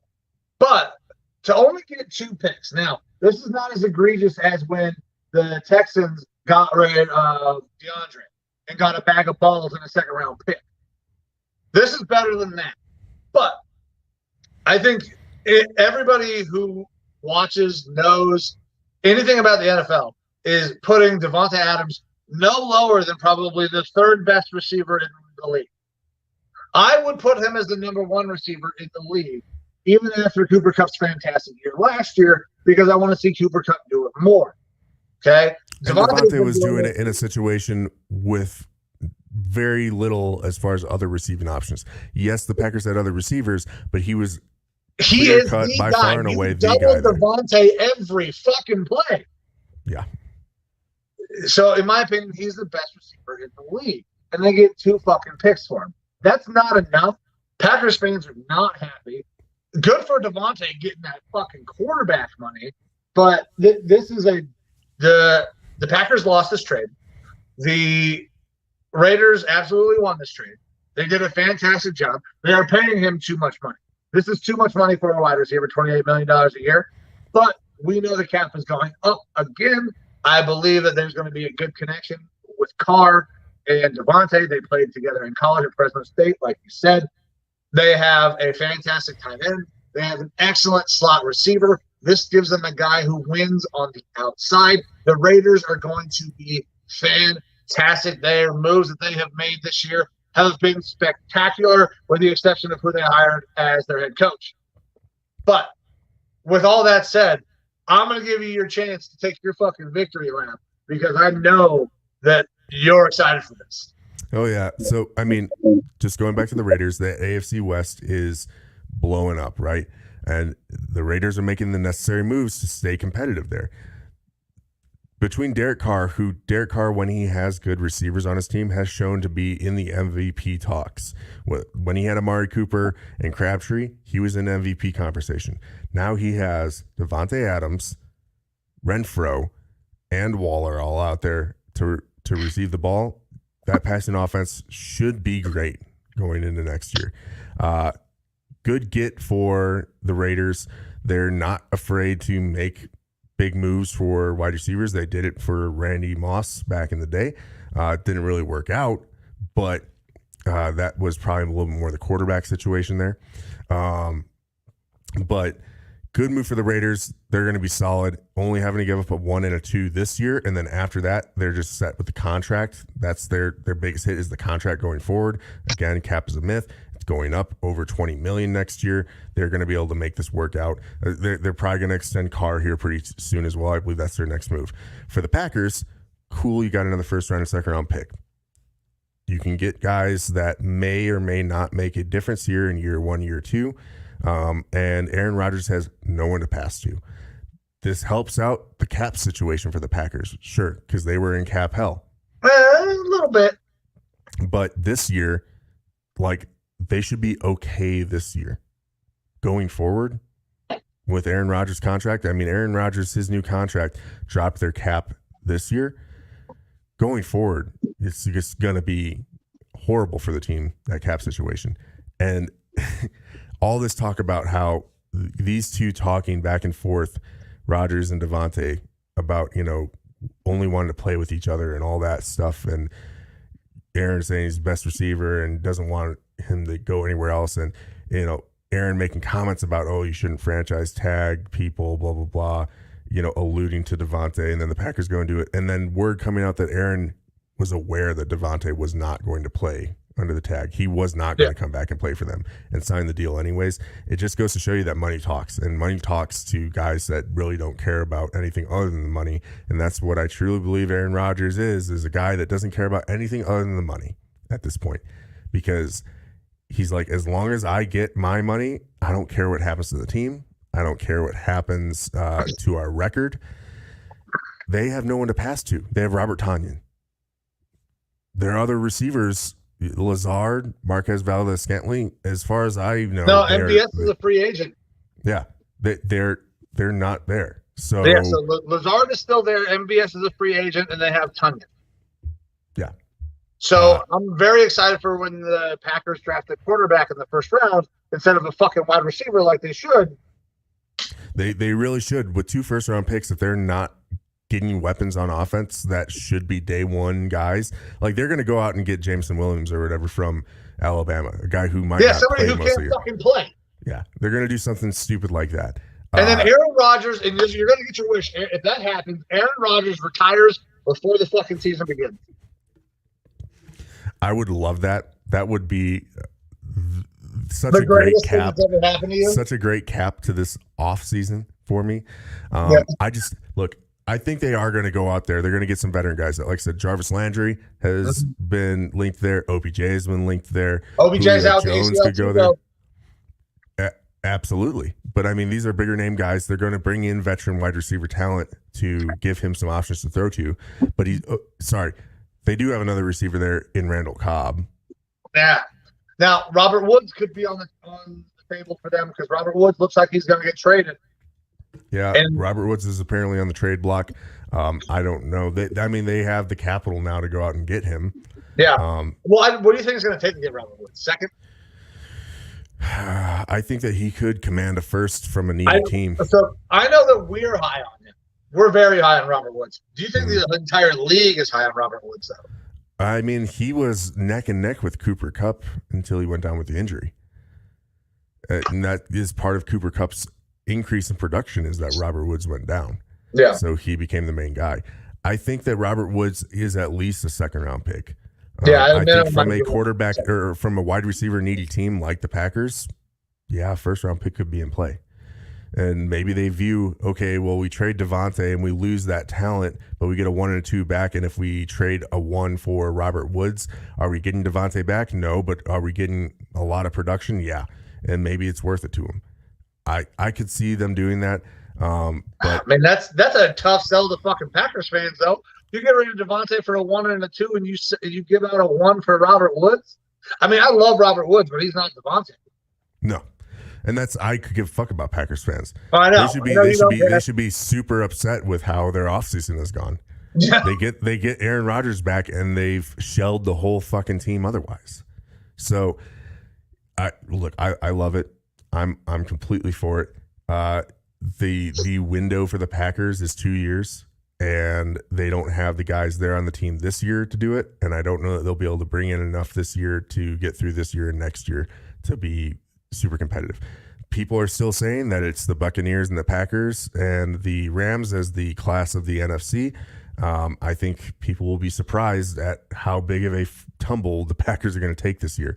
They still have a shot to win the NFC North, but I think that the Vikings sticking with their roster, and like I criticized them earlier for running it back, us running it back with a better coaching situation, hopefully better injury situation, we were very close to, like, we had so many 1-score games and like 3-point games or less that we could have been right there neck and neck with the Packers record wise.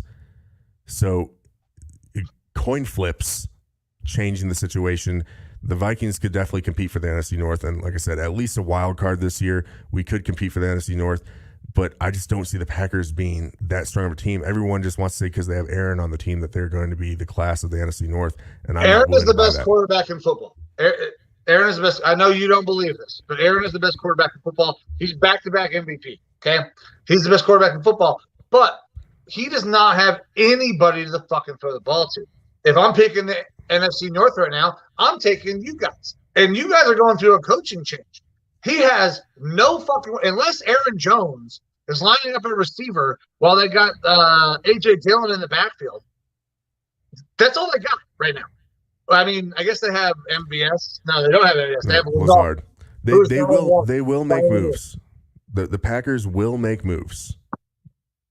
For sure. They're gonna bring in the Packers will make moves. They're going to bring in veteran receiving, but I mean, but I don't they're know it's gonna losing make up for it. so much. Like I don't know if that's going to be enough, man. Their defense is getting fucking shredded. They're gutted. The offense is drastically worse now with Devontae, who was their main weapon. Yeah. So it's just the downfall of the Packers is continuing to happen. I love it. Can't get enough of it. Yeah, I figured that's the way you're going to feel about it. Honestly, I mean, I like Aaron. I think he is a very, very good quarterback. I like his brashness. I like my quarterbacks to have a little bit of fucking swag to them, kind of fucking tell you to, just pound it up your ass. But that's not always the way. That's not going to make everybody comfortable. Yeah. Look, I'll say this too. I don't like saying that I like Packers players, and so I've been way more tepid on Devontae Adams.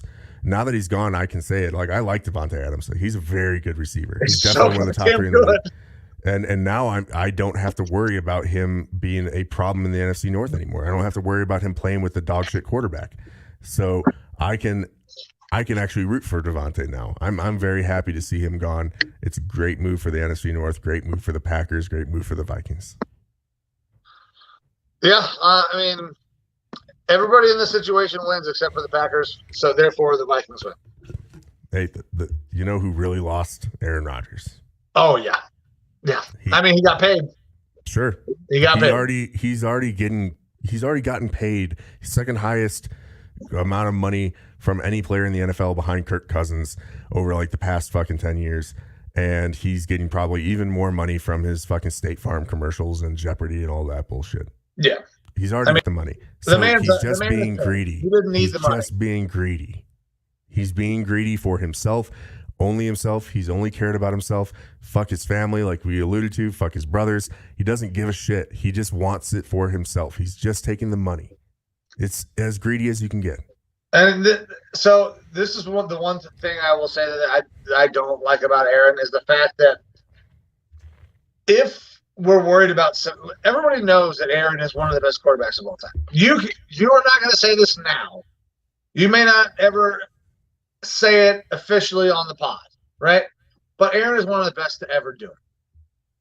But he's not going to have the accolades because he was more concerned with other things than winning. He was more concerned with having a persona, having his money.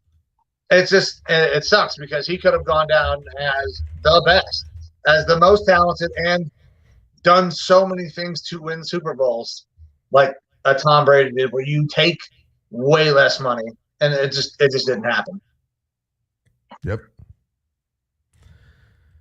So I guess we can move off of we can move off the Packers talk. Now we're done, right? Now we're done now it's over. NFL. We don't need to. All right, hang on a second. Fuck! All right, there we go. So the Browns have made a trade. This is something that I did not think was going to happen. I was told by all accounts this was not going to fucking happen. Everybody said he's done, he's out, he ain't coming to Cleveland, and we get the man, Deshaun Watson, to sign with the Browns after they were told they were out. Well, all of a sudden, we come back into the fold. Somehow we're back in the fold. How the fuck did we pull this off? How did we get back in the conversation? Well, what we decided to do was give him the most guaranteed money of all fucking time. Way too much fucking money. We didn't stop there. What we did was we lowered his base salary this year to the lowest fucking number it could be. So when he does get suspended, he is going to pay almost no fucking money in penalties in his game checks for losing it. His base salary is down to $1 million. He's not, so he will be suspended. He will not actually face a financial penalty. He is going to have a financial penalty paid out in court in the civil cases, but he is not going to have to worry about that because we just give him the most guaranteed money of all fucking time. We gave up so many picks. We got 3 1s, a 3, and a 5. That is a ton of draft capital for a guy who is definitely going to be suspended, who is coming here because we were able to give him all of these fucking things to make him feel better about himself, and has alienated a good portion of the fan base. The women of this fucking fan base are not happy, and I do not blame them. It's terrible. Deshaun Watson is a better player than Baker Mayfield. Plain and simple. From a football standpoint, this makes 100% sense. He's a better player than Baker. Done. What he is not is a better person. He is not invested in the city. Okay? I'm excited because we're going to win a lot of games with Deshaun Watson. What I'm not excited about is potentially having to root for somebody who has 22 cases of sexual assault filed against them. And I'm the father of 2 daughters. I don't want to root for Deshaun Watson because I think that, listen, are 22 women telling the truth? I don't know. Maybe not. Maybe some people jumped on at the end. Are 22 women lying? No. No, they're not. This definitely happened at some point. Okay, it kind of makes him a shitty fucking person. And as a father of 2 daughters, this is very tough for me because how am I going to sit there on a Sunday and say, you know what? Let's go, Deshaun. Let's go get this money. Let's go get these wins when I know all of those things about you that is so fucking terrible. Is it worth it? You know what? Right now, no. In 6 months, when he's winning on a Sunday, will I be excited? Yeah. Does that make me a bad person? I don't know. Maybe. I'm a football fan. Deshaun's a better player. All of these things are true. Okay? That doesn't make me excited about this fucking trade, though, because of who he is. This sucks. We gave up too many picks for a guy who's going to be suspended. We gave too much guaranteed money for a guy who is going to be suspended. I was asked at work, hey, is this an LFG moment? No, I guess it's kind of an LFG moment. If you don't know, LFG. Let's fucking go, right? I'm not screaming, let's fucking go. I'm not excited. This is let's fucking go, I guess. I mean, let's go win some games. That's what we're going to do. But is it worth selling our souls, getting rid of basically all of the financial responsibility this guy's going to owe from a suspension? I'm not sold on that. This is tough, man. I want to root for the Browns. I'm not going to stop rooting for the Browns. I'm going to root for wins. I want a fucking Super Bowl. I want a Super Bowl more than anything. This feels dirty, though, in how we're going to get it, if we do get it. Yeah, like the Facebook user said, well said, Mike. It's a very interesting dynamic. If kind of like you brought up, if we look at this purely from a football aspect, Deshaun Watson can be a top 5 to top 3 quarterback in the league. He's done a lot on a not so good team with the Texans. And while I like Baker, I would have liked to see what Baker could do with your team on a 5th year. There's no argument that Deshaun Watson is a upgrade, a fairly massive upgrade on the football field. And this move with the amount of picks that were sent and the money being paid to him is a move saying we are all out on a Super Bowl. And if a Super Bowl is not had, then at the end of the day, it's a failure. This is a categorical failure if we don't win a Super Bowl at the end of this contract. Yep. And it's a tough move to send that sort of draft capital, that much money, and to move on from a guy that I know that you like in Baker. It's a tough move for a team to do that. But at the end of the day, you can have a average, above average quarterback or even a great quarterback. And if they aren't doing it, sometimes you have to just make that move. You have to bite the bullet and go after a guy that will put you over the top. And I think Deshaun Watson absolutely can and will do that for the Browns. And this, I don't know how much of a question this would be if it wasn't for the off the field stuff. And it probably wouldn't be. We're not having this conversation. I'm not upset if there's not 22 sexual assault cases because he's a better player than Baker. And like you said, Baker. When it comes to the off the field stuff, I mean, the criminal charges were dismissed, and I believe 20 of the 22 women were willing to settle outside of court and be done with everything last year. And usually when there's smoke, there's fire. When it comes to NFL athletes and stuff like this, it's a little bit more difficult because people will go for a money grab. I don't know how many of those women are telling the truth or how many of them are lying. It could be all of them are telling the truth. It could be all of them are lying. I don't know that we'll ever truly know. He's maintained his innocence through the whole thing. That's been his stance. And without an actual legal, like a true criminal case against him, it's tough for me to say that, yes, he is a horrible person. But at the end of the day, I think we all kind of know that this probably happened. He probably took advantage of his position and the money that he has in a nature to take advantage of these women sexually. It probably happened. And I can't put myself in the perspective of a father or a woman and how I would feel about it.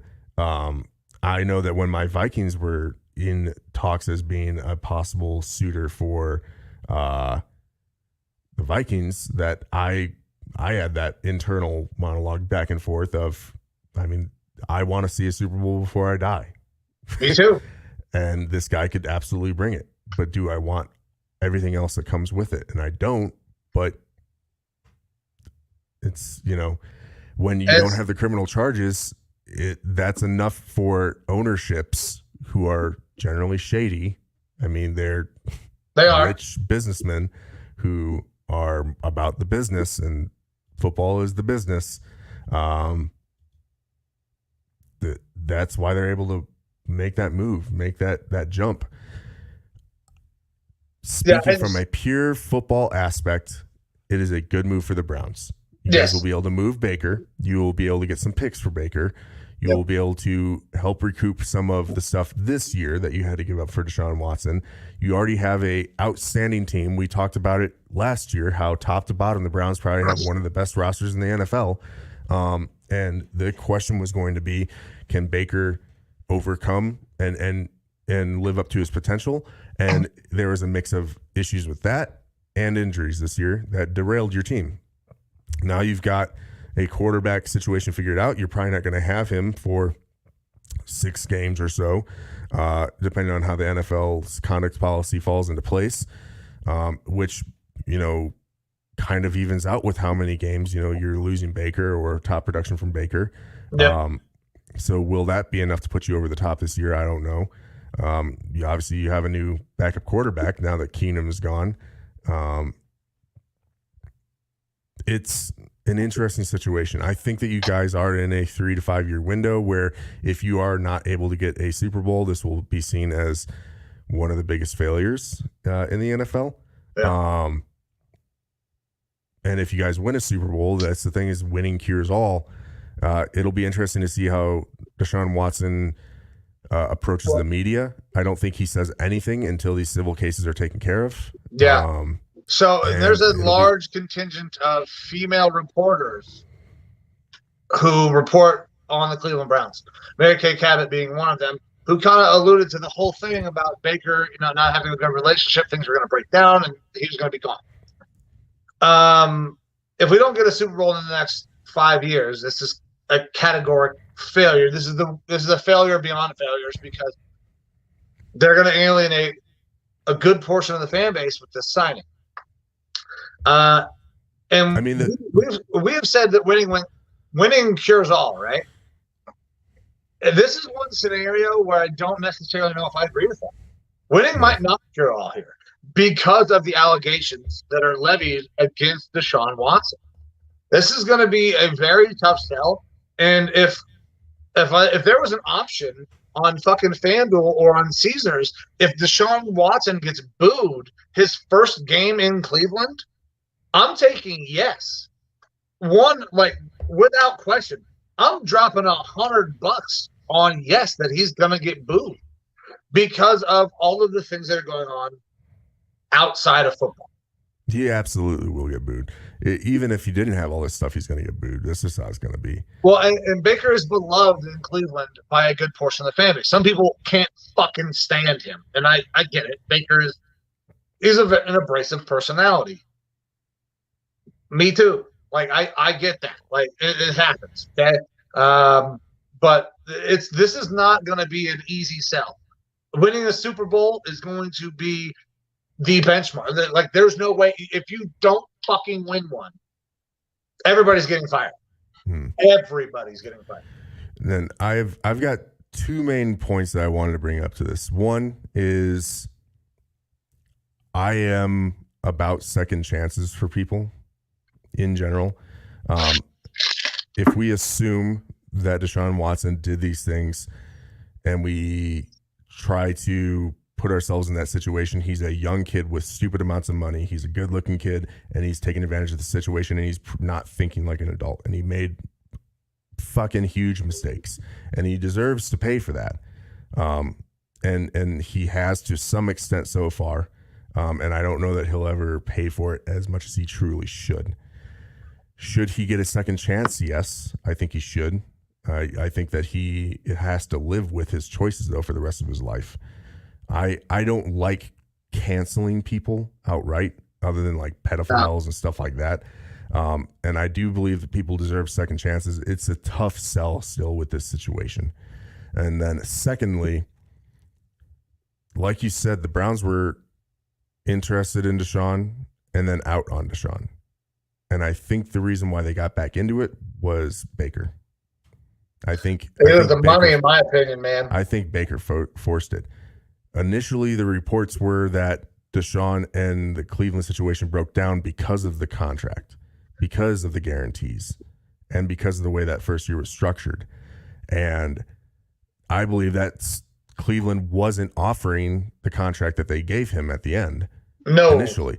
And then when Baker released his statement and Baker said that he wanted a trade and that the relationship Baker was forced broken, his way out.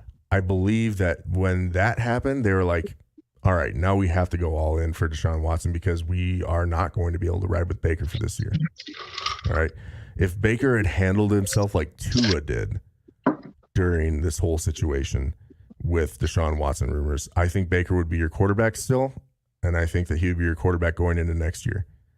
I still think that you probably would have brought in competition, whether it's leaving Keenum there or bringing in Brissett, but I think that Baker probably would have continued to be the quarterback there. And then once he released his statement to Cleveland once he said that he wanted a trade and that the relationship was fractured, I think that forced the Browns' hand, that they lifted those previous contract things, that the guarantees and stuff like that. And that's what brought Deshaun back into the fold for them and made it an enviable spot for him to want to go to, because you guys have a very good team, a very good surrounding cast around him. Is the best chance for him to win. So of all the teams that were trying to trade for him, we have the best team, and we're actually making it better as we speak. The Browns just restructured Amari Cooper's contract, converting most of his $20 million base salary into a signing bonus, adding 2 void years, and saving $15 million on the cap in 2022, which means we are going to go after people fucking hard over the next week, because now, after trading Keenum, the eventual trade of Baker, we're going to be back up to about $30 million in cap space because of the contract that we gave to Sean, where his entire fucking contract is a signing bonus, and he's only got a $1 million base salary. We're going for it this year. We are all in right fucking now, which is crazy because he's going to be suspended. But they're making moves. I trust the front office to go and try to win us a Super Bowl. This is a tough sell. It's like, I don't want to sell my soul for a Super Bowl, but part of me wants to. Part of me, call me a bad person, part of me wants to sell my soul for a Super Bowl. I fucking want a Vikings Super Bowl so goddamn bad. I mean, I get it. I get it. I would feel dirty. I would feel dirty. So, if you had asked me 3 weeks ago, would you sell yourself for a Browns Super Bowl? The answer is yes. 100%.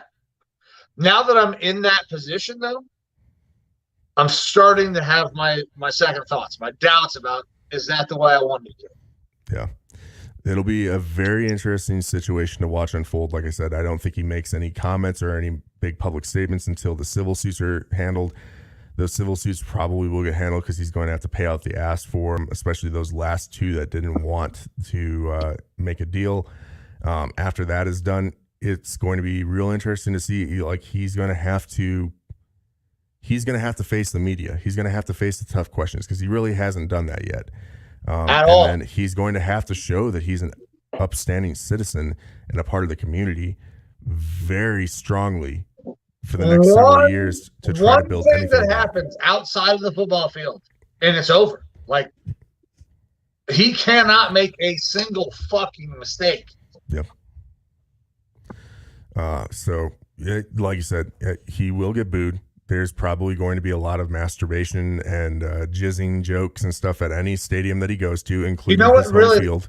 Okay, so I'm going to give the situation a little levity. One thing that really sucks is we spent years as Browns fans calling Ben Roethlisberger, Ben Rapelessberger. Those jokes are gone. Can't fucking make those jokes anymore because our quarterback is fucking sticking his dick in Masseuse's hands. Yep. Right when the Browns were kind of changing their culture over the past couple of years. I mean, let's be real. They were a joke in the NFL, much akin to the Jets for years. And they started turning shit around here the past couple of years. And they might have gotten a little ahead of themselves. Well, we will see. I'm still not excited. I'll be excited when football starts and I see him play well and we win games. If he doesn't play well and we don't fucking win games, if we don't win a Super Bowl, I'm going to lose my fucking mind, and everybody in that front office is fired. There's a good possibility Jimmy Haslam is going to be kind of pushed into selling that fucking team too. Well, either way, you and I both are going to be sitting next to each other on that roller coaster and going for a ride. Yes, we will. Alrighty. Well, I think that can kind of wrap it up for free agency. Yes, guys. So we had a 2 hours and 10 minutes in. Yeah, we had a very intense session right there. We're not fucking done. We got more to go because we are still breaking down positions in the draft. Yep. So we'll get into the offensive lineman and tight end prospects. All right.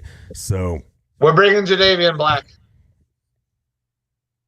We're close to a deal with Jadeveon. Good. I know that you wanted him back. I did want him back, but I didn't, not like this. All right. So we'll start off with the offensive lineman. So in general, this is a pretty strong offensive line draft. Interior offensive line, not as much in the first round. You have one kind of standout guy in the first round, and then from there you've got a lot of tackles, and then you have decent depth through the draft at the interior positions, running second round and beyond. So the standout interior lineman is Tyler Linderbaum from Iowa center. He's the best center prospect that PFF has graded in the college era. He's obviously graded very well. He projects to fit in any team that needs a center. And I like for my Vikings, would I take him at 12? I wouldn't feel great about it, but that's too high.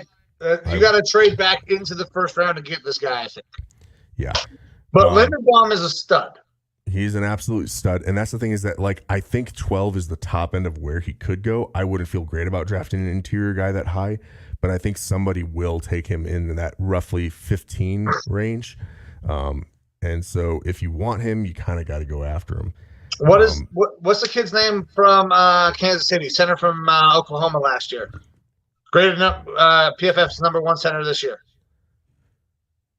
Cannot remember his name. I know who you're talking about, and I can't think of him. I cannot fucking think of his name. I have to look it up. But that kid was drafted, 30th last year? 31st? Creed Humphrey, yeah. So if Creed Humphrey goes 31, now Linderbaum, they say, is the best they've ever seen at the position. You're still looking at mid-20s. 12 is really fucking high. That's where I feel his correct sweet spot would be, is the 20 and beyond. Yeah, I think that someone will end up taking him higher. That's just my gut. But Linderbaum is a absolute fucking stud. You have, like I said, a lot of tackles though in this draft.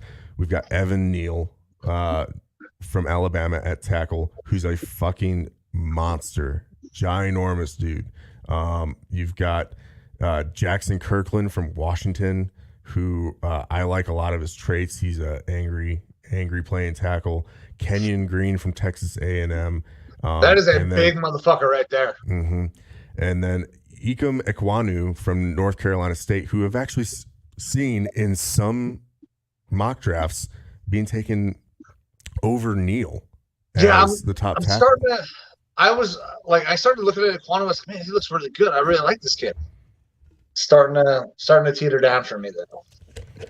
Either way, we're looking at probably 4 tackles at a minimum that can go in the first round here. It's a very strong top end talent class. I don't know if Ekwonu is going to play tackle. Like he played all play guard. He did play guard in college some. I actually think he fits better as a guard. I don't think he looks great as a tackle. Which is why I don't understand how he's going number 1.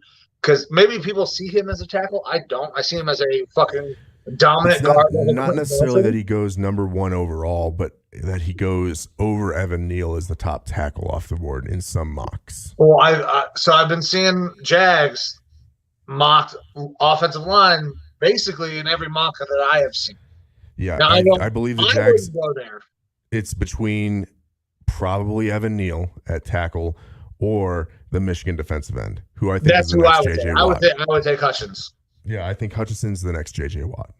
Yeah, he's fucking fantastic. He's so goddamn good. Yeah.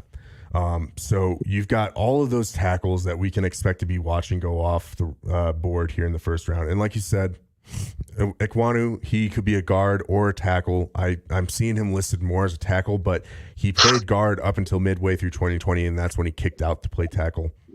And then you've got even a Daniel Falele, something like that, from Minnesota, who, again, a monster, 6'9", 400 pounds. I think he tested in a little lighter, though, didn't he, at the combine? He might have, but he's still ginormous. We're talking, Bryant McKinney type size. Yeah, that's a tackle here. Ogden. That's Jonathan Ogden size. It's fucking massive. Yeah. So he did very well at the Senior Bowl. He's one of those guys that could sneak his way into the first round, especially later first round. So we're seeing tons of offensive tackle talent that can go. Possible guard there, like we said with Ekwonu, and then the one center in Linderbaum.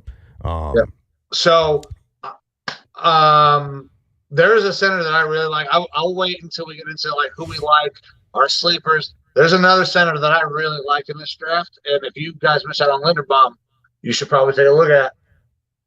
Hit me with it. Cam Jurgens, baby, out of Nebraska. Jurgens from Nebraska. Yeah. Okay. I really like Cam Jurgens, man. He is quick. He is strong. He played in a more pro-style offense. There's still obviously some elements of the spread. Nebraska doesn't – I mean, they started to go more towards the spread, but Cam Jurgens has a fucking nasty streak. Now, I don't know if he's going to fit your system super well, but if you're looking for a center and you miss out on Linderbaum, that's my second guy off the board. Cam Jurgens looks fucking fantastic. If you go back and turn on tape, he is a mean son of a bitch. And I like that out of an interior lineman, no matter what scheme you're running. Yeah, I like those mean interior guys that go after it.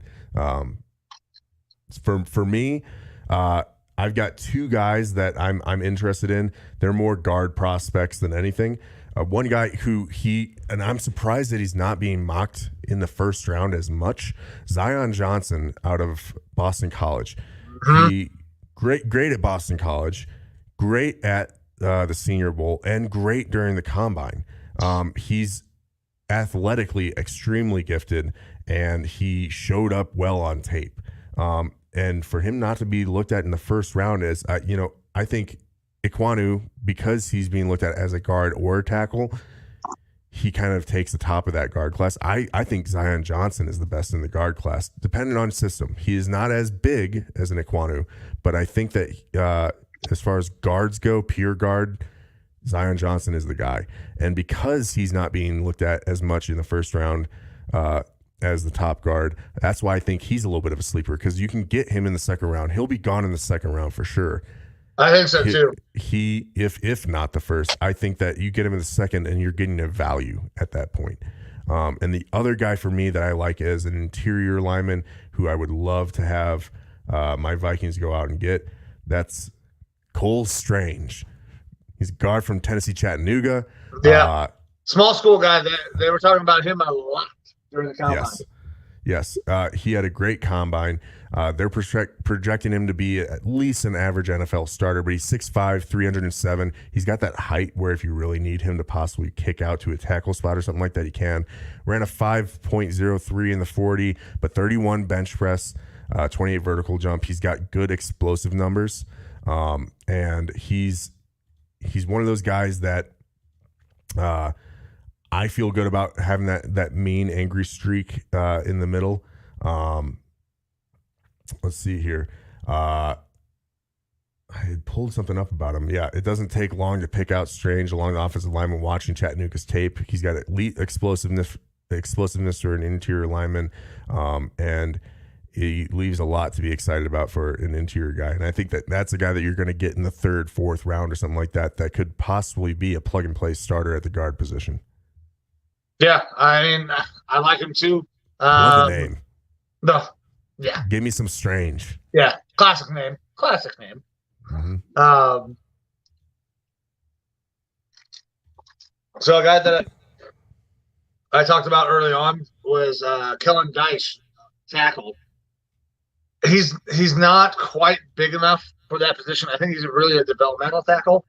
But, man, this kid is uber athletic. If he can fucking figure out how to put on some weight and get in an NFL weight room, man, I think that kid could be really fucking special. He is going to project probably as a on the left side of your line, not going to really go and maul people. Could be a tackle. It's 6'7", but, man, there's some really good – this is a deep offensive line class. I don't think it's a uber talented, like, top level because I think Evan Neal might be the class. They're talking about Ike Ekwonu, but I see him more as a guard than I do as a tackle. There's a lot of depth in this fucking thing now. Yes. Yeah, it's a heavy depth class where even if you don't, like, everyone can always use backup offensive linemen because linemen go down. They do.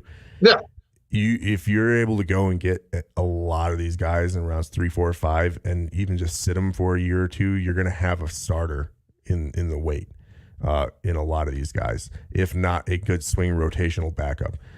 There's a lot of really good offensive line depth out there this year. It makes the offensive line, if you're hurting for them like my Vikings are, it's a good year to go out and draft these guys.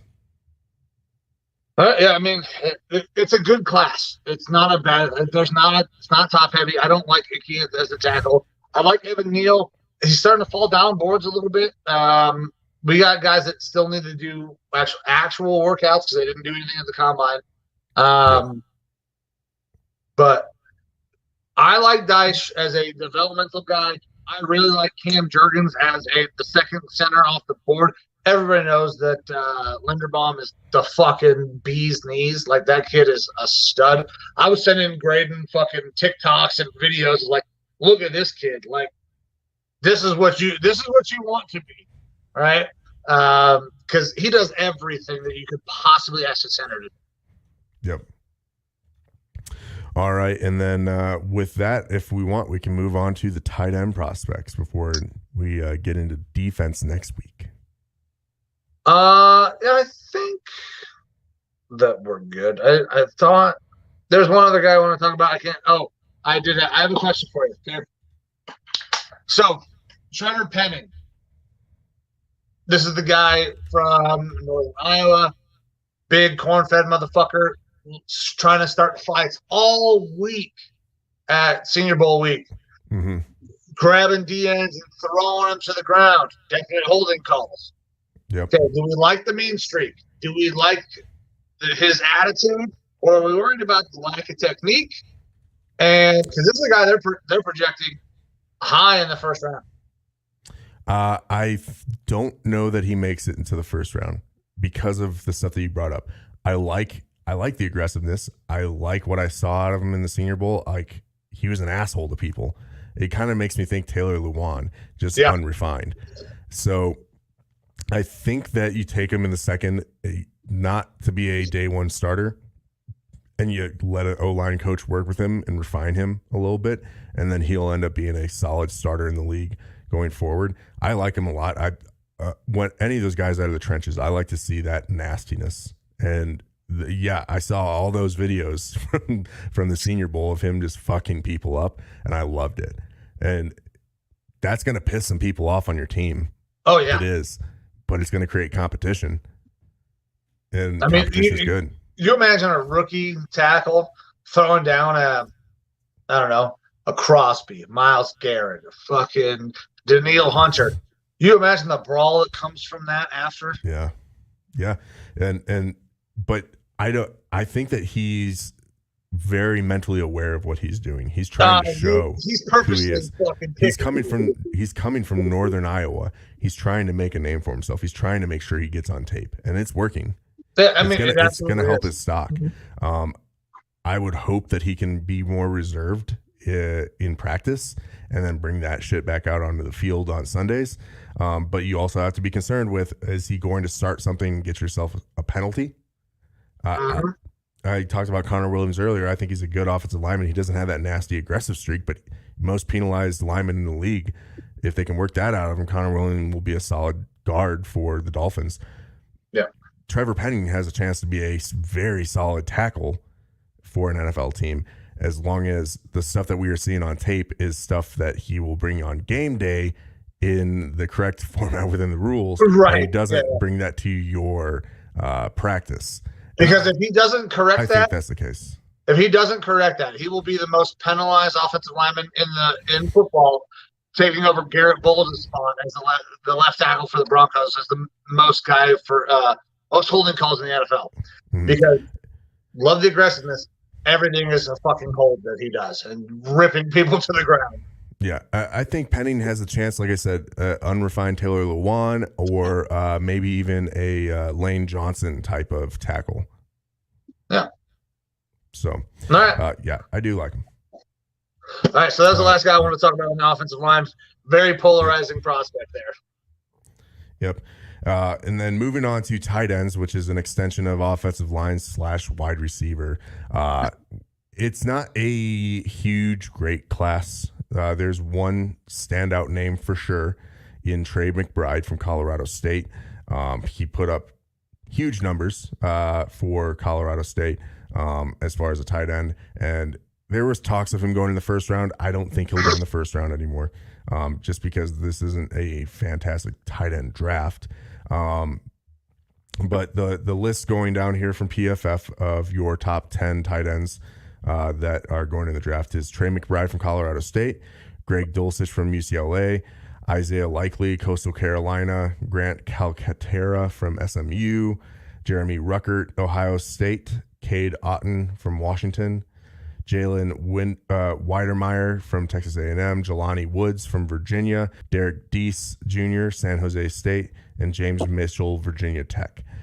So starting with Trey McBride, I think that he's going to be a solid tight end. I think that he has he's more of a receiver than anything else. But really, just man, when I saw him at the combine and his blocking technique was fucking really good, drove off well for being a big tall guy too. That could be more of the system that he was in, because they did use him offensively. Well, they didn't have any fucking weapons at Colorado State. Yeah. So he should be one of those guys that surprised a little bit and is more of an all-around tight end. And to be quite honest, I didn't watch as much of his combine stuff to know if his blocking is going to be that good or not.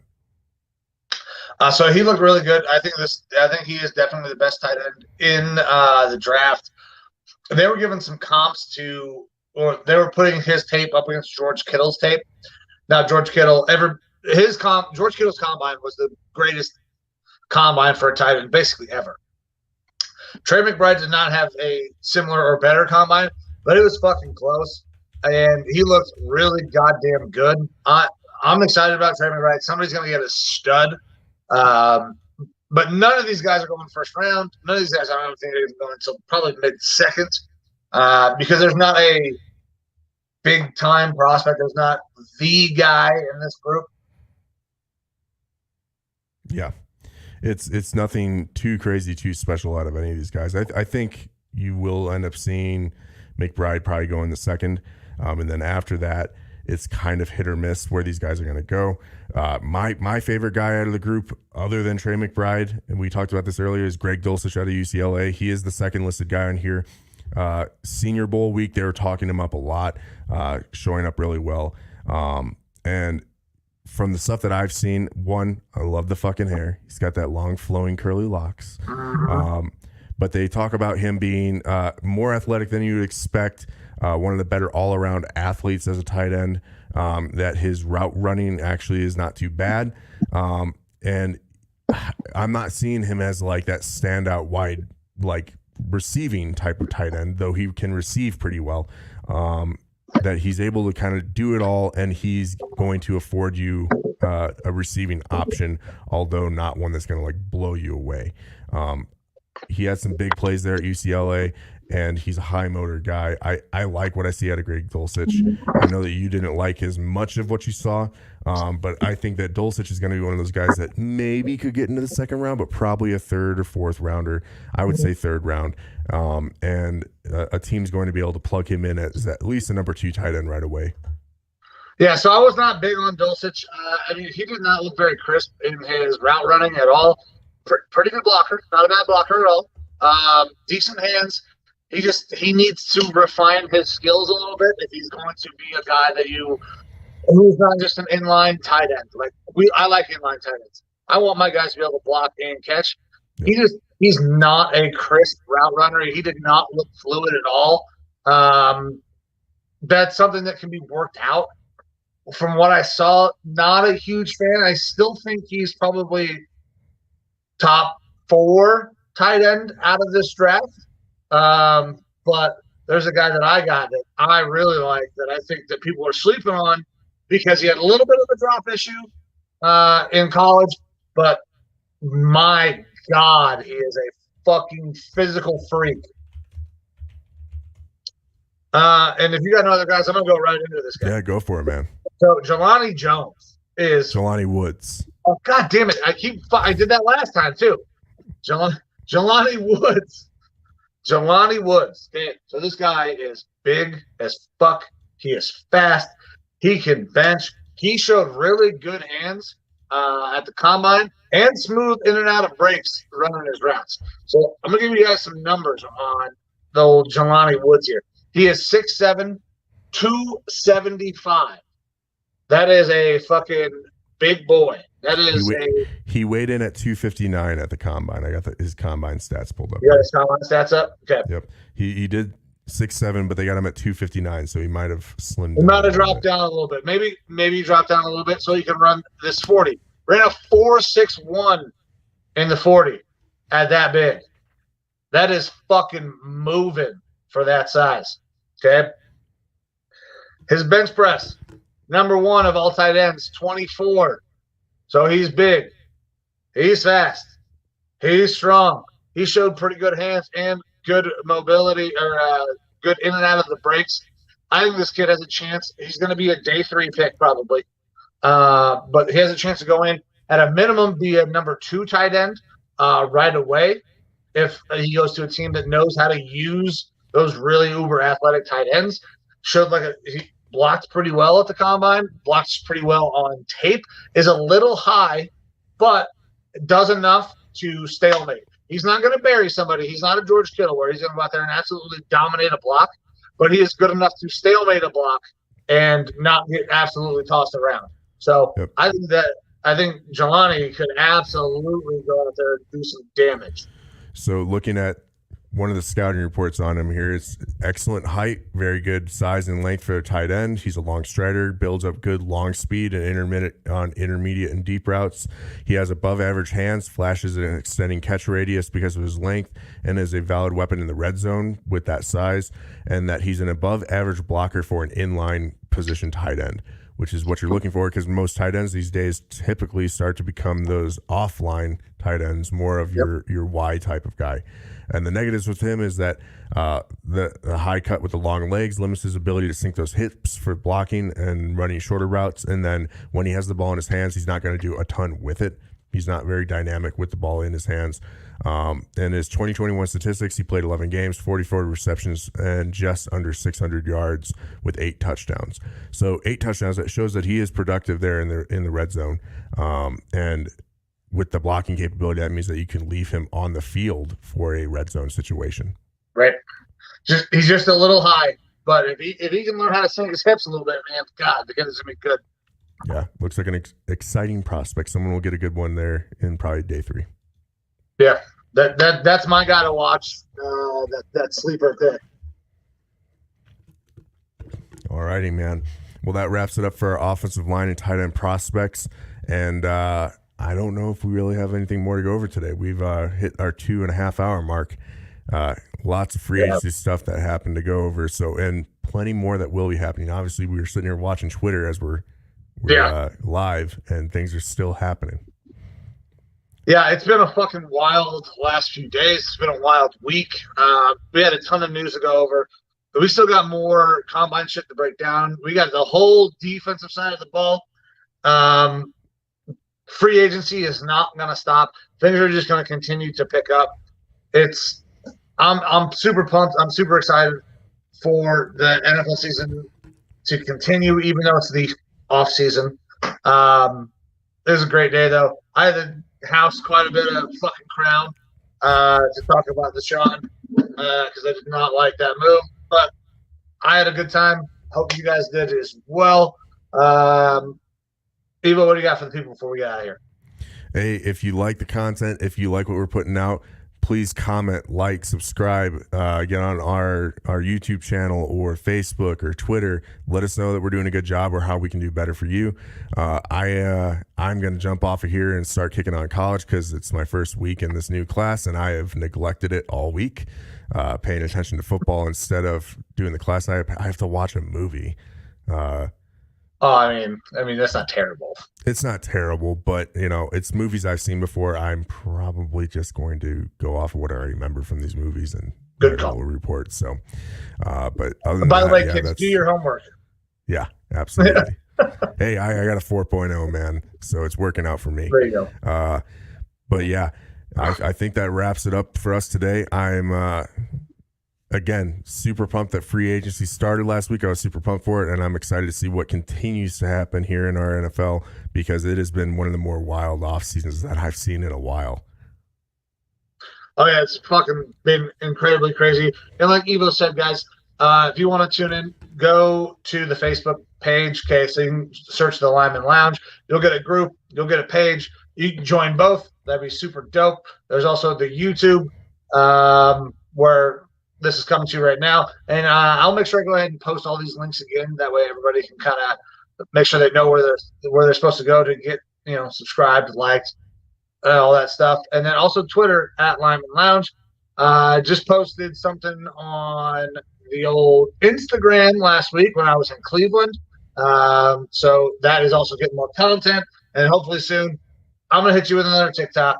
So guys, thank you so much for everything that you do to support us, all the comments. It means the world to us. We're going to keep rolling with this thing, even though every once in a while we're going to have to kind of change up where we're at. Hangar 6 is kind of going through some renovations. Thank you guys, though. We're going to be back next week. We got more draft. There's going to be more free agency, and there's going to be a whole bunch of other news. And, yeah, thank you guys. Yep. All right, everybody. Thank you for tuning into the Lineman Lounge this week, and we will see y'all next week. See you.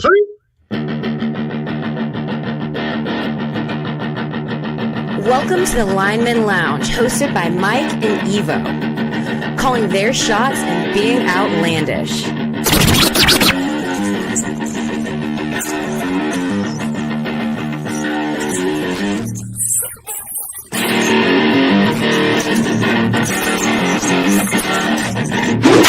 Breaking news from the Lineman Lounge. My fantasy football team just took a huge fucking hit. And that also makes it even more likely that the Raiders are going to beat the Ravens on Monday night. Le'Veon Bell is about to be your starter. Latavius Murray is going to go there as well. Jesus, fuck my ass. Get ready for the thickest podcast in the game. Coming to you from Hangar 6, where sleeves are optional. Strap in. The show starts right